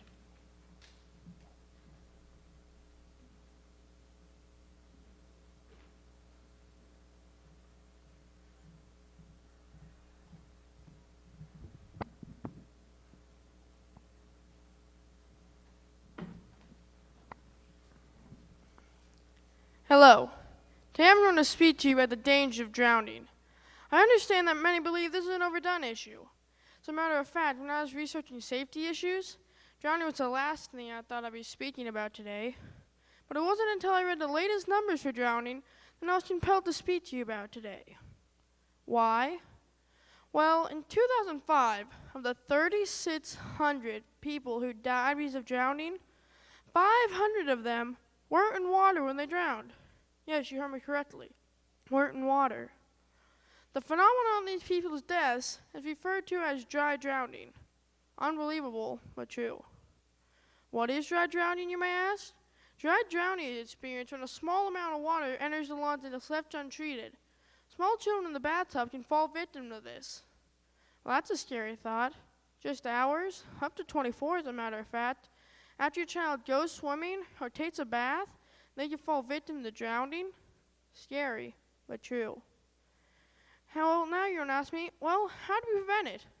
Well, according to Dr. Daniel Roch of New York's Medical Center, it's important to watch for 3 signs: difficulty breathing, change in behavior, and extreme tiredness.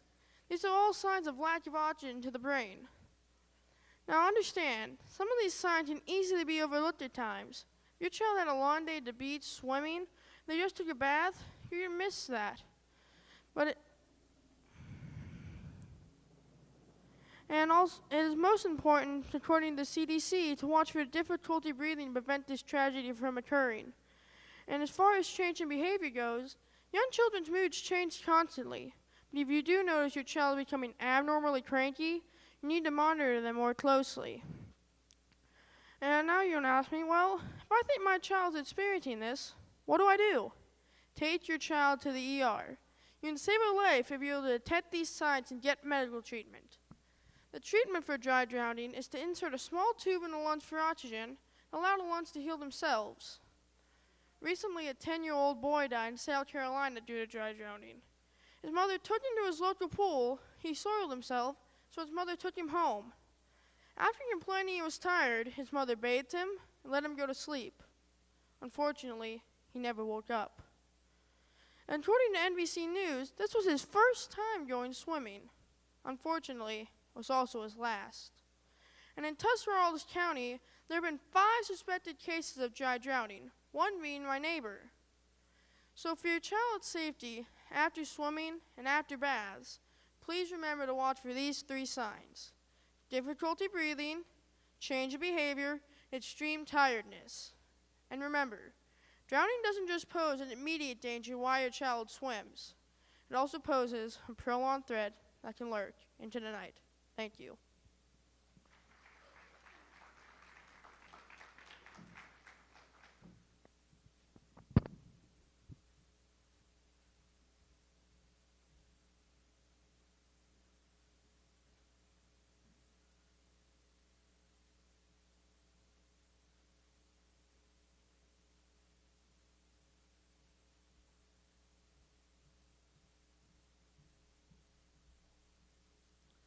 Next up is number 17, driving dangers.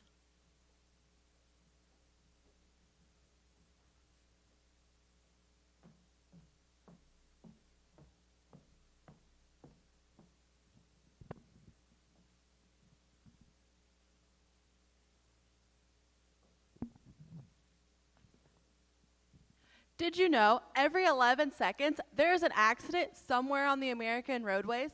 And every 30 seconds there is a fatal crash? What's causing all these deaths on American roadways? The way Americans drive. Distracted and wild driving is what's causing these deaths of Americans. How can we prevent it? How can we stop it? It all starts with us in here and everybody in the country. Putting down their distractions, such as their cell phones, their tablets, whatever their distraction may be, and keeping their eyes on the road. That's the first part. The second part is reckless driving. Watching their speed and watching the conditions are just two ways to prevent these deaths on the roads. The Hang It Up and Drive campaign is just one of several campaigns across America teaching us unsafe driving. The founder of the Hang Up and Drive campaign is J.C. Good. J.C. Good came to our school and talked to us about distracted driving. The day of her college graduation, she was in an accident that involved her and her two parents.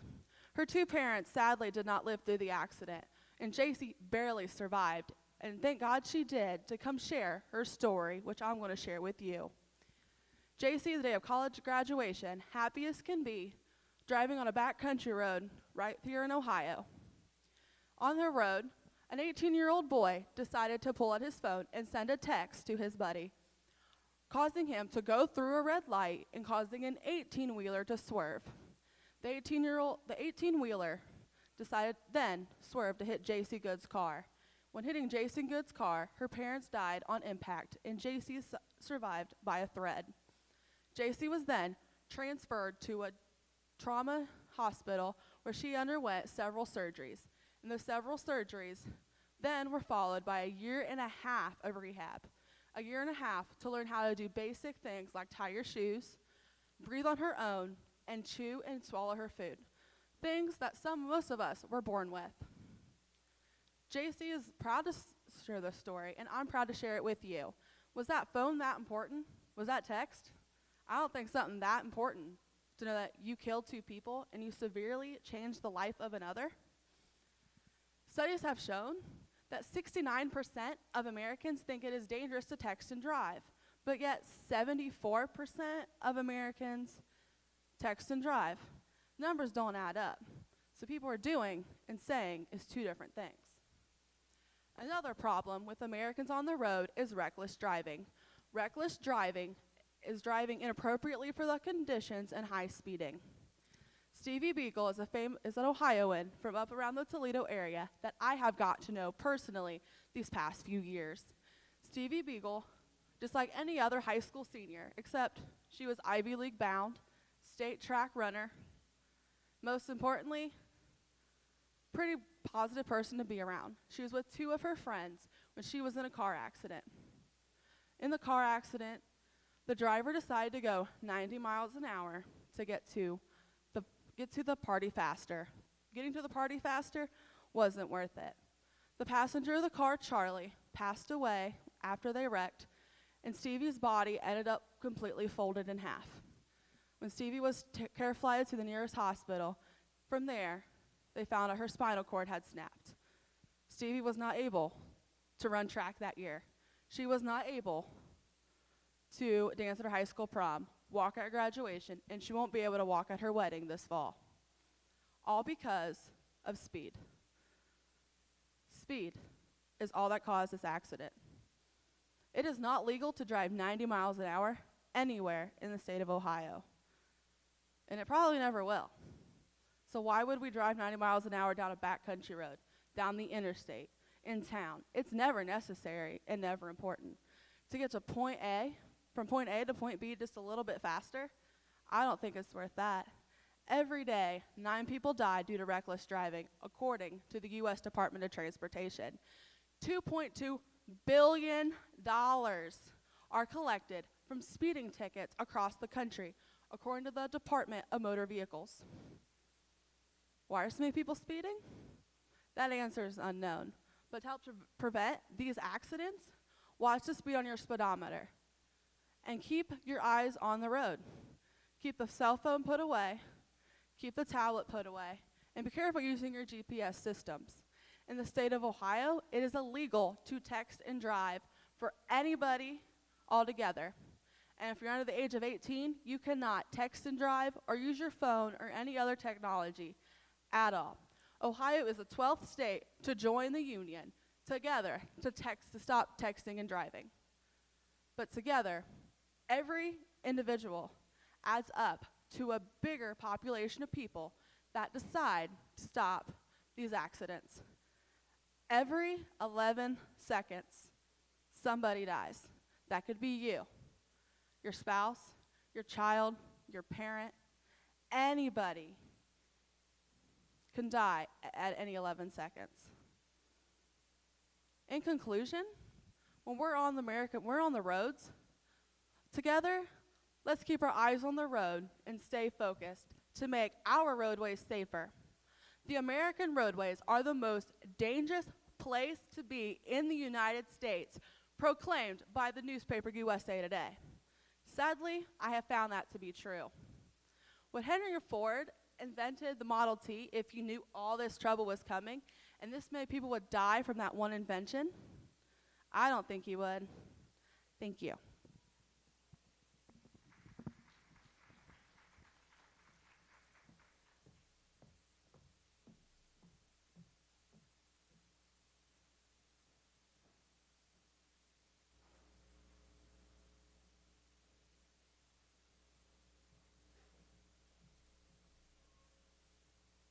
Next we have number 18, fire safety.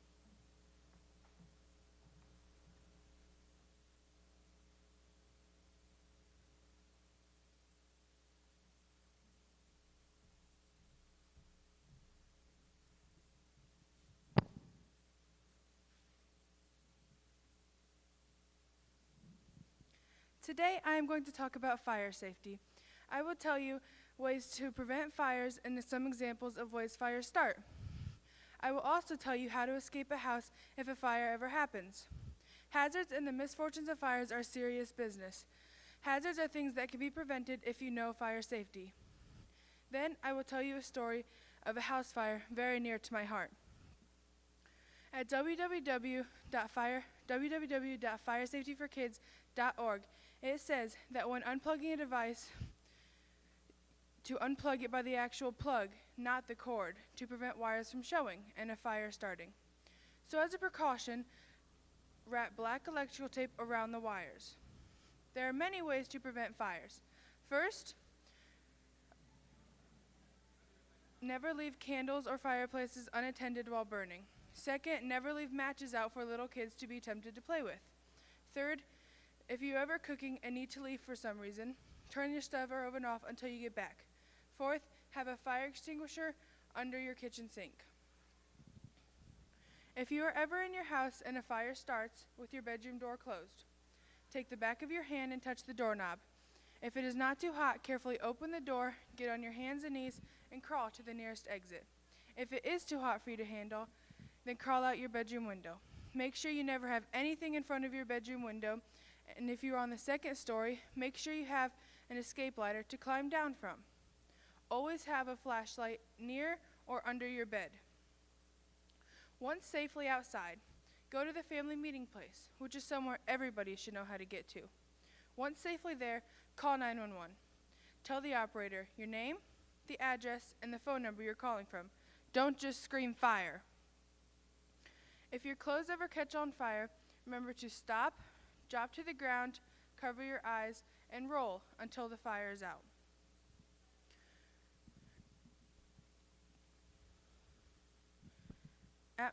You should have smoke detectors in the main hallway, the kitchen, and outside all bedroom doors. Every 6 months, you need to change the battery in your smoke detectors. Every month, you need to check to make sure they are working properly. Always have a fire extinguisher somewhere in the house, preferably under the kitchen sink. About 2 months ago, at my grandparents' house, there was a fire at about 9 o'clock at night. Thank goodness my grandparents recycle. When my grandmother was taking out the recyclables, she saw and smelled smoke coming from the attic.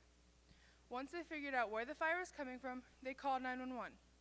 In case a fire ever does happen, don't think you need to gather up family treasures. Those can be replaced. Lives cannot. Fire is very dangerous, so never play with it. Thank you.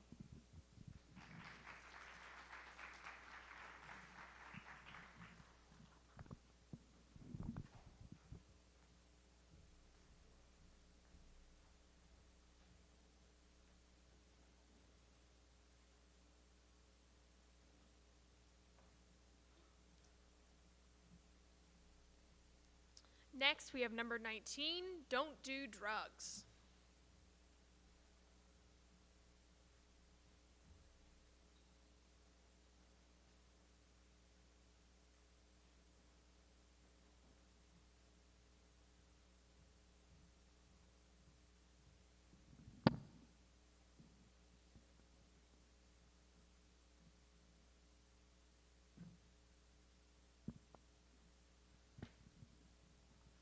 Did you know that 68% of all people that go to the emergency room have an alcohol or drug problem? That's so sad. It really shows how much of a problem alcohol and drug abuse has become in America today. Why do people do it? Some people do it for popularity. Some people do it to get away from other problems in life as an escape. Some people do it out of boredom or curiosity. And some people do it because of peer pressure. In fact, according to National Institute on Drug Abuse, it has been proven that teens with lower self-esteem are more susceptible to peer pressure and therefore more likely to try or become involved with drugs. A lot of people think that one time can't hurt them. But for so many drugs, it only takes one time and then you're hooked and you can't stop. You're addicted. Or they're thinking, well, it's my body. If I want to do this, it's my decision. And why does it matter to anyone else? But I just don't think enough people know how wrong that statement is. It does affect other people. And I know that for a fact because I have a brother and his name is Braden. He's adopted. He came into our care when he was 21 months old. At the time, he was addicted to cocaine. He was 21 months old and addicted to cocaine. His mother was still breastfeeding. She admitted to using 2 to 3 times a week at first and 3 to 4 times a week by the end of it. It didn't matter if it was only twice a week at first because cocaine stays in the breast milk for 3 days after each use. So Braden was always high and was always getting his fix as a baby. He went through terrible withdrawal. Also, his mother drank in the beginning of her pregnancy, which has led to him having fetal alcohol effect, which affects the brain. Now the 2 parts of his brain that control actions and consequences don't really connect correctly anymore. He doesn't think, well, if I hang upside down by the monkey bars, I can fall down and hurt myself. He just hangs upside down by the monkey bars and then falls down and hurts himself. Or if I do this, I'm going to get grounded. You know, he doesn't think about it. It doesn't connect. And Braden isn't the only one suffering from someone else's choices on drugs and alcohol. My friend Hannah's story is completely different. Hannah came over one night, and she was crying because her knee hurt. I offered her some Motrin, and she told me she couldn't take it. I asked her why, and she told me that a few years ago, her brother died of overdose. He overdosed on a lot of things, one of them being Oxycontin. Oxycontin is a gateway drug, and it is commonly used and highly addictive. According to almamirarecovery.com, 6.8% of high school seniors have abused Oxycontin at least once in the past year. Now, Hannah won't even touch drugs that are supposed to help her feel better because of something her brother did. She's scared, and not all families have this reaction. My mom has 2 cousins, Jamie and Jeremy, that when they were 13 and 10, Jamie being the oldest, they got drunk and passed out on the railroad tracks. The police found them and they were put on probation. A year later, Jamie decided to celebrate being off probation by huffing gas and taking speed. The mixture caused a heart attack, and he died that night. Now, Jeremy has only gotten worse. He's trying to fill this void in his life where he lost his brother with drugs, but drugs don't work that way. Drugs can't fill, they only destroy. He's been in and out of rehab and in and out of prison. He and his girlfriend just had a daughter. They named her Jamie Lynn. However, he and his girlfriend both just failed drug screens. So all we can do is hope and pray that Jamie Lynn's going to be okay. And that's just what I wanted to say. But think about your choices and the consequences before you test drugs or alcohol. They won't only affect your brain and your vital organs, but they can make or break other people's lives too. Thank you.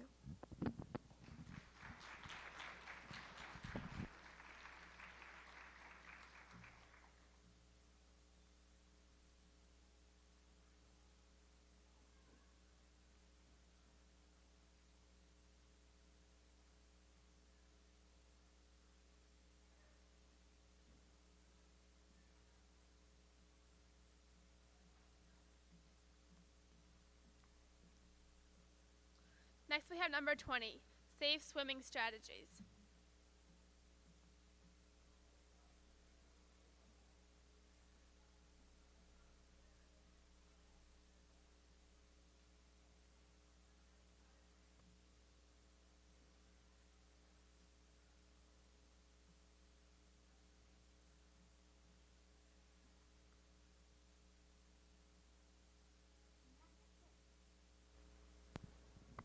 Nothing says summer quite like a cool dip in the pool.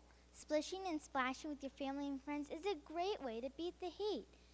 But did you know that according to the Centers for Disease Control and Prevention, approximately 10 people each day die from drowning? And 1 in 5 people who die from drowning are children younger than 14. Drowning is the 5th leading cause to unintentional injury death in the United States.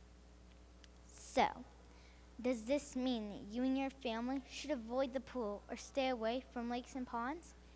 Absolutely not. The pool and the beach are both great places to learn new skills, socialize, and gain valuable experience in the water. But safety must always come first. Following these safety rules will help keep you and your family safe and sound while splishing and splashing in the summer sun. First, whether you enjoy swimming in a backyard pool, lake, or pond, swim with a partner every time. Teach children from the start never to go in or near the water without an adult present. The pool and the beach are not great places to become distracted with your smartphone or even a good summer read. Second, teach children to swim early on. Babies can be introduced to the water at as young as 6 months. But remember, every child is different. Enroll your children in swim lessons when you feel they are ready. Our local pool in Loudonville, Ohio offers swim lessons 4 times a week all summer long, in the mornings and afternoons. Children should learn to tread water, float, stay close to safety, and only swim in designated swim areas. Third, while toys like water rings and noodles and other swim toys are fun, they should never be used in place of a U.S. Coast Guard-approved personal flotation device. And speaking of toys, the water is no place for horseplay. Pushing and dunking your friends can easily get out of hand and lead to an accident, injury, or worse. Fourth, learn CPR. Knowing these life-saving skills will ease your mind. And children can learn CPR too. It's a skill that will serve them for a lifetime. Fifth, if you have a backyard pool, make sure your children cannot wander into the pool area unsupervised. And finally, know your limits. Watch out for the twos. Be careful not to get too tired, too cold, too far from safety, too much sun, and too much hard activity. Following these safety rules will help keep you and your family safe and sound while splishing and splashing in the summer sun. Now you're all set to head out into the water and make a splash this summer. Thank you.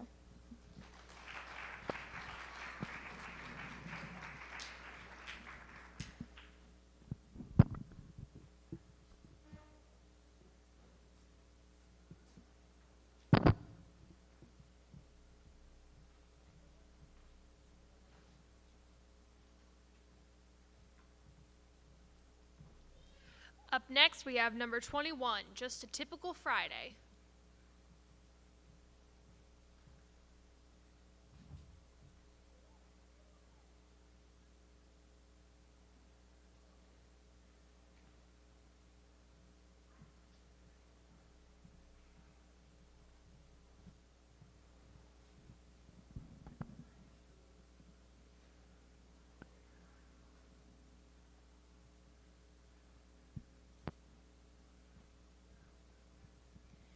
It was a typical Friday in February, at least I thought. But when I got home from school, my parents told me that they had received an email from my aunt. She had asked us to pray for my cousin since her health had taken a turn, and that she would let us know when they knew more.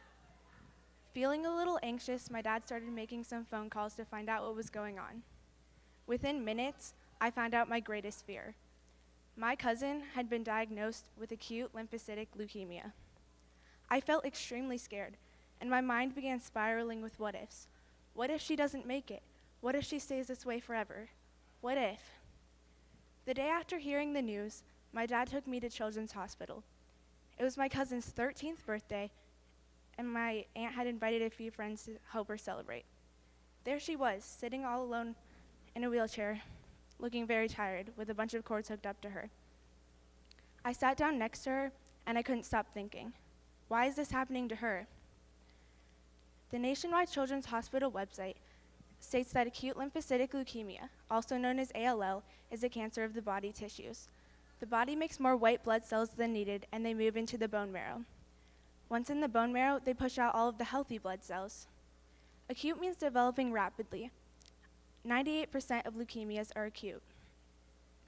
Acute lymphocytic leukemia is most common in 2 to 8-year-olds, but it can also occur in adults at the ages of 65 or older. 4,000 children in the United States are diagnosed every year with leukemia. 80% of these children have acute lymphocytic leukemia. Seeing my cousin in the hospital made me want to help. I started out just by checking in each day with texts, even though some days she just didn't feel up to talking. The website for the Leukemia and Lymphoma Society states that patients diagnosed with acute lymphocytic leukemia experience poor appetite, easy bruising, frequent nosebleeds, pain in the bones or joints, swollen glands in the neck or groin, and being abnormally tired. Once diagnosed, chemotherapy treatment started right away for my cousin. The website for the Arthur G. James Cancer Hospital states that chemotherapy is the use of drugs to kill the cancer cells. This treatment can cause hair loss, nausea and vomiting, and a higher risk of infection. Within weeks, my cousin started to lose her hair. Even though this was hard for her, she never seemed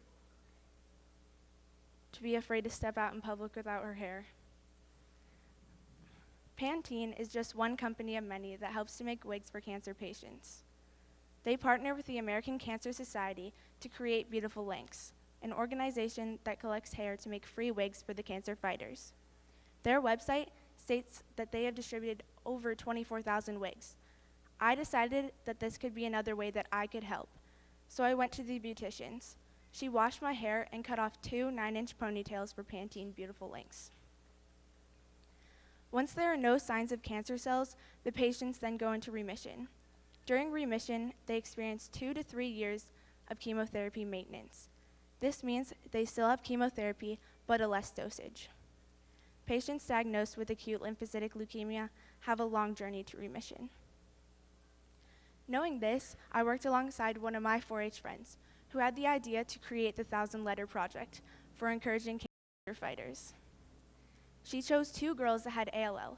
One was my cousin, and the other was her soccer friend. We asked many people to make cards and write letters to them. We had fun collecting over 1,000 letters of support for each girl. Today, this project has new patients to write letters to. My cousin continues to do well with her treatments, and I continue to support her in her journey. On that typical Friday, 17 months ago, I thought our lives changed. At first, I thought they had changed for the worse, but now I know that even though this tragic thing has happened to my cousin, this experience has changed my life for the better. This situation has brought me closer to my cousin, and it has helped me to serve and encourage others in need. My Fridays aren't so typical anymore.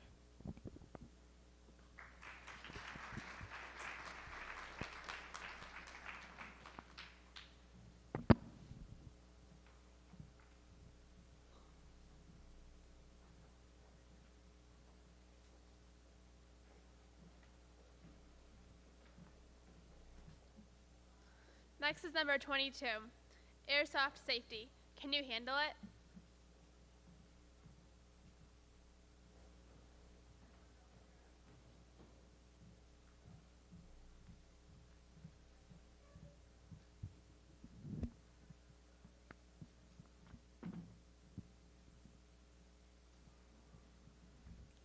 Shh. Be very quiet. I'm hunting rabbits.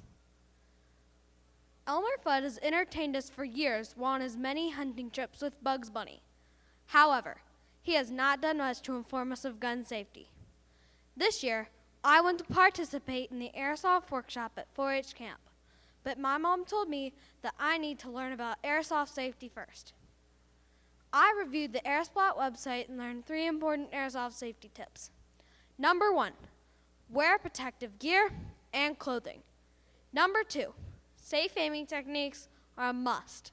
And number 3, remember, your airsoft gun looks like a real gun. Don't cause others to panic. Let's take a closer look at these 3 important airsoft safety tips. Number 1, as you might anticipate, having good aim is a good strategy for your airsoft game. Never aim at your opponent's face, as permanent injuries can occur. Also, don't fire your airsoft gun if there is someone or something around your target that should not be hit. When firing, be sure to have the butt of your gun held tightly in your shoulder. Don't do what I did. I held the butt of the gun to my cheek and boom, instant black and blue cheek. Number 2, you will enjoy your experience more if you are properly dressed for the game. Most importantly, a full face mask should always be worn. This will protect your ears, head, face, and eyes from injury. It is also recommended that you wear long pants and a long sleeve shirt along with tennis shoes or boots. This will protect your skin from pellet injury. These are one of those times when flip-flops are not your friends. Number 3, even though your airsoft gun is considered a toy, it is designed to look and feel just like a real gun. So don't show or even bring your airsoft gun to a public area. Due to the recent school shootings, there have been more than 110 airsoft guns purchased so far this year. Airsoft guns purchased are out there. So let's review. Number 1, wear protective gear and clothing. Number 2, safe aiming techniques are a must. And number 3, remember, your airsoft gun looks like a real gun. Don't cause others to panic. Airsoft safety, can you handle it? Now, as I previously stated before, shh, be very quiet. I'm hunting rabbits. And that's all, folks.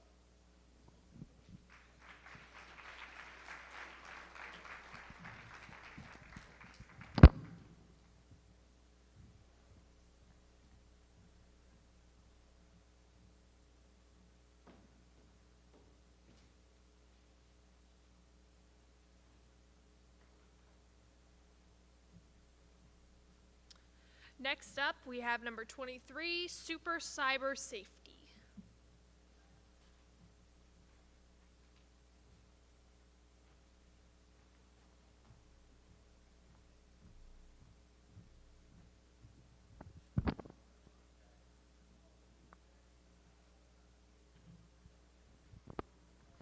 Good afternoon. Today, I will be discussing a topic that affects almost every American living in the 21st century, technology. Technology has become one of the key forces that drive our society, and we live in a world where we can access anything we wish to know at an instant, using any device that we carry within fingertip reach. And while technology can be very useful, it can also be very dangerous. Did you know that according to the CTIA's semi-annual wireless industry survey, 91% of Americans now use cell phones? That includes you. And if it's not you, it's a friend, a family member, someone you know uses a cell phone. And according to studies done in Washington, D.C., 48% of Americans report using the internet for more than 1 hour per day, compared to the 26% in 2002. Today, I will be informing you about the dangers of technology and how to protect yourself from them. It is very easy to get yourself into an uncomfortable or even dangerous situation over the internet or with a cell phone. The first aspect of technology I will be discussing is the internet. The internet has drastically changed the way we interact with the world. Yet while offering a fascinating new way to interact with people from all around the world, the internet also offers new risks. Do we have any bloggers here? Blogs are a type of online journal that we use to express our thoughts and feelings. They may be in written or in video format. Blogging can be a good way to develop both our writing and our technical skills. It also allows us to connect with other people with interests similar to our own. If done safely, blogging can be a good exercise that encourages both critical thinking and creative writing. Unfortunately, we sometimes forget that our blogs are not private and share information not intended for outsiders. Some blogs track the number of their viewers and have places for their audiences to comment or rate them. Because of this, we may engage in risky behaviors in order to gain popularity on the internet. These risky behaviors leave us open to cyberbullies, scam artists, and even online predators. So you ask yourself, should I stop blogging? How can I keep myself safe while I blog? First, do not post any inappropriate or provocative information or images. Second, remove any identifying information from your profile, such as full names, ages, and locations. The next aspect of the internet I will be discussing are email, IM, and chat rooms. These technical outlets allow you to connect easily with friends and family members, but they can also allow you to connect with people that you haven't met in person. Again, making you easily susceptible to online predators, cyberbullies, and scam artists. There are many ways that you can keep yourself safe while using any of these technical outlets. Think of screen names and email addresses that don't identify or contain information about gender, age, or your location. Use privacy settings, but remember that privacy settings don't guarantee complete privacy. And when using IM and chat rooms, use the settings on there to block people that you don't know. One of the most popular aspects of the internet is social networking, such as Facebook and Twitter. Social media outlets like this are popular because they give us the opportunity to try on different identities and explore new interests. They also give us an easy way to share our life with our friends and family. But they also open us up to online predators, cyberbullies, and scam artists. The three typical types of dangers that you face when you enter the internet world. So how do you stay safe? Delete any personal information from any profile. Do not post provocative information or images. And don't accept friend requests or follow people that you don't know or have not met in person. Another important thing to keep in mind when using Facebook or Twitter is to never reveal your personal passwords with anyone, like a good friend of mine did, unfortunately. In the beginning of her relationship, she shared her Facebook password with her boyfriend. 3 months later, a heated argument ended in a messy breakup. And before my friend had the opportunity to change her Facebook password, her boyfriend had already hacked her account. This is why you keep your personal Facebook and Twitter passwords personal. The final aspect of technology I'll be discussing is cell phones. Cell phones have gone from just simple communication devices to mobile miniature computers. For example, smartphones allow you to upload and download information to and from the internet just as you would on a computer. So you ask yourself, how can I use a cell phone without endangering myself? How can I make the most of my cell phone usage? Well, never reveal your cell phone number or passwords online. And remember that when you are interested in buying a cell phone, make sure that you research the security settings available for your cell phone. In conclusion, technology can be just as dangerous as it is useful. Remember that these safety tips allow you to keep yourself and others that you know safe while using the internet. If you'd like to know more about this topic, I got my information from www.cyber-safety.com. Keep these tips in mind and you too can be super cyber safe. Thank you very much for your time and attention. Have fun and stay safe. Thank you.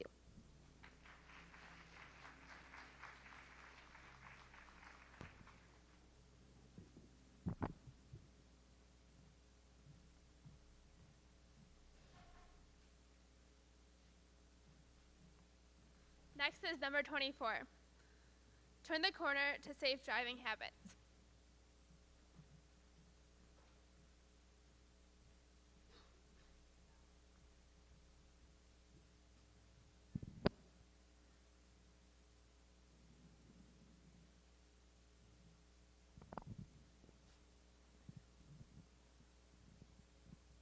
Even though it does not seem like a big deal to forget to buckle your seatbelt or send that simple small text message, it is actually a dangerous and unsafe chance you are taking with your life and the lives of others.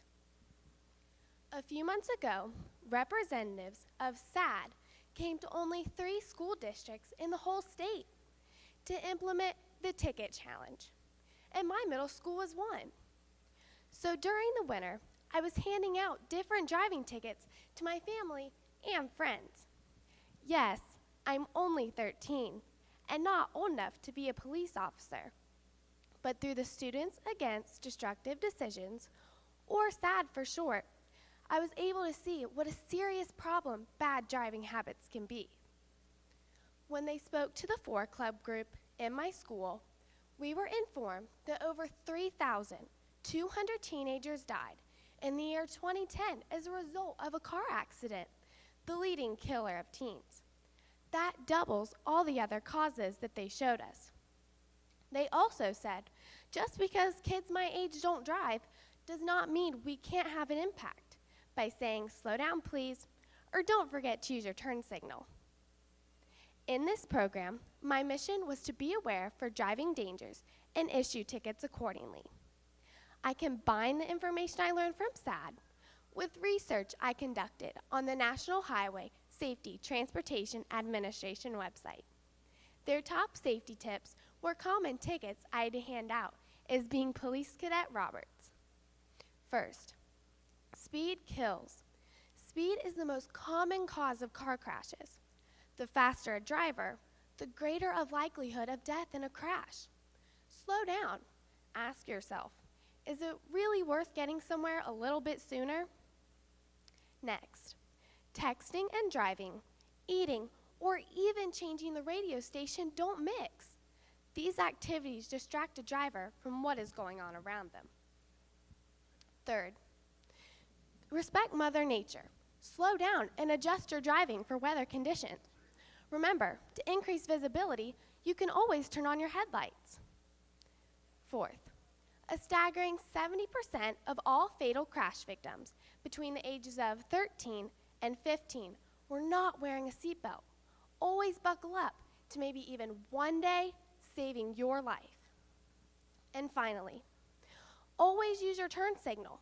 This tiny, simple act can help save your life and prevent huge accidents. So, will you turn the corner with me towards safe driving habits?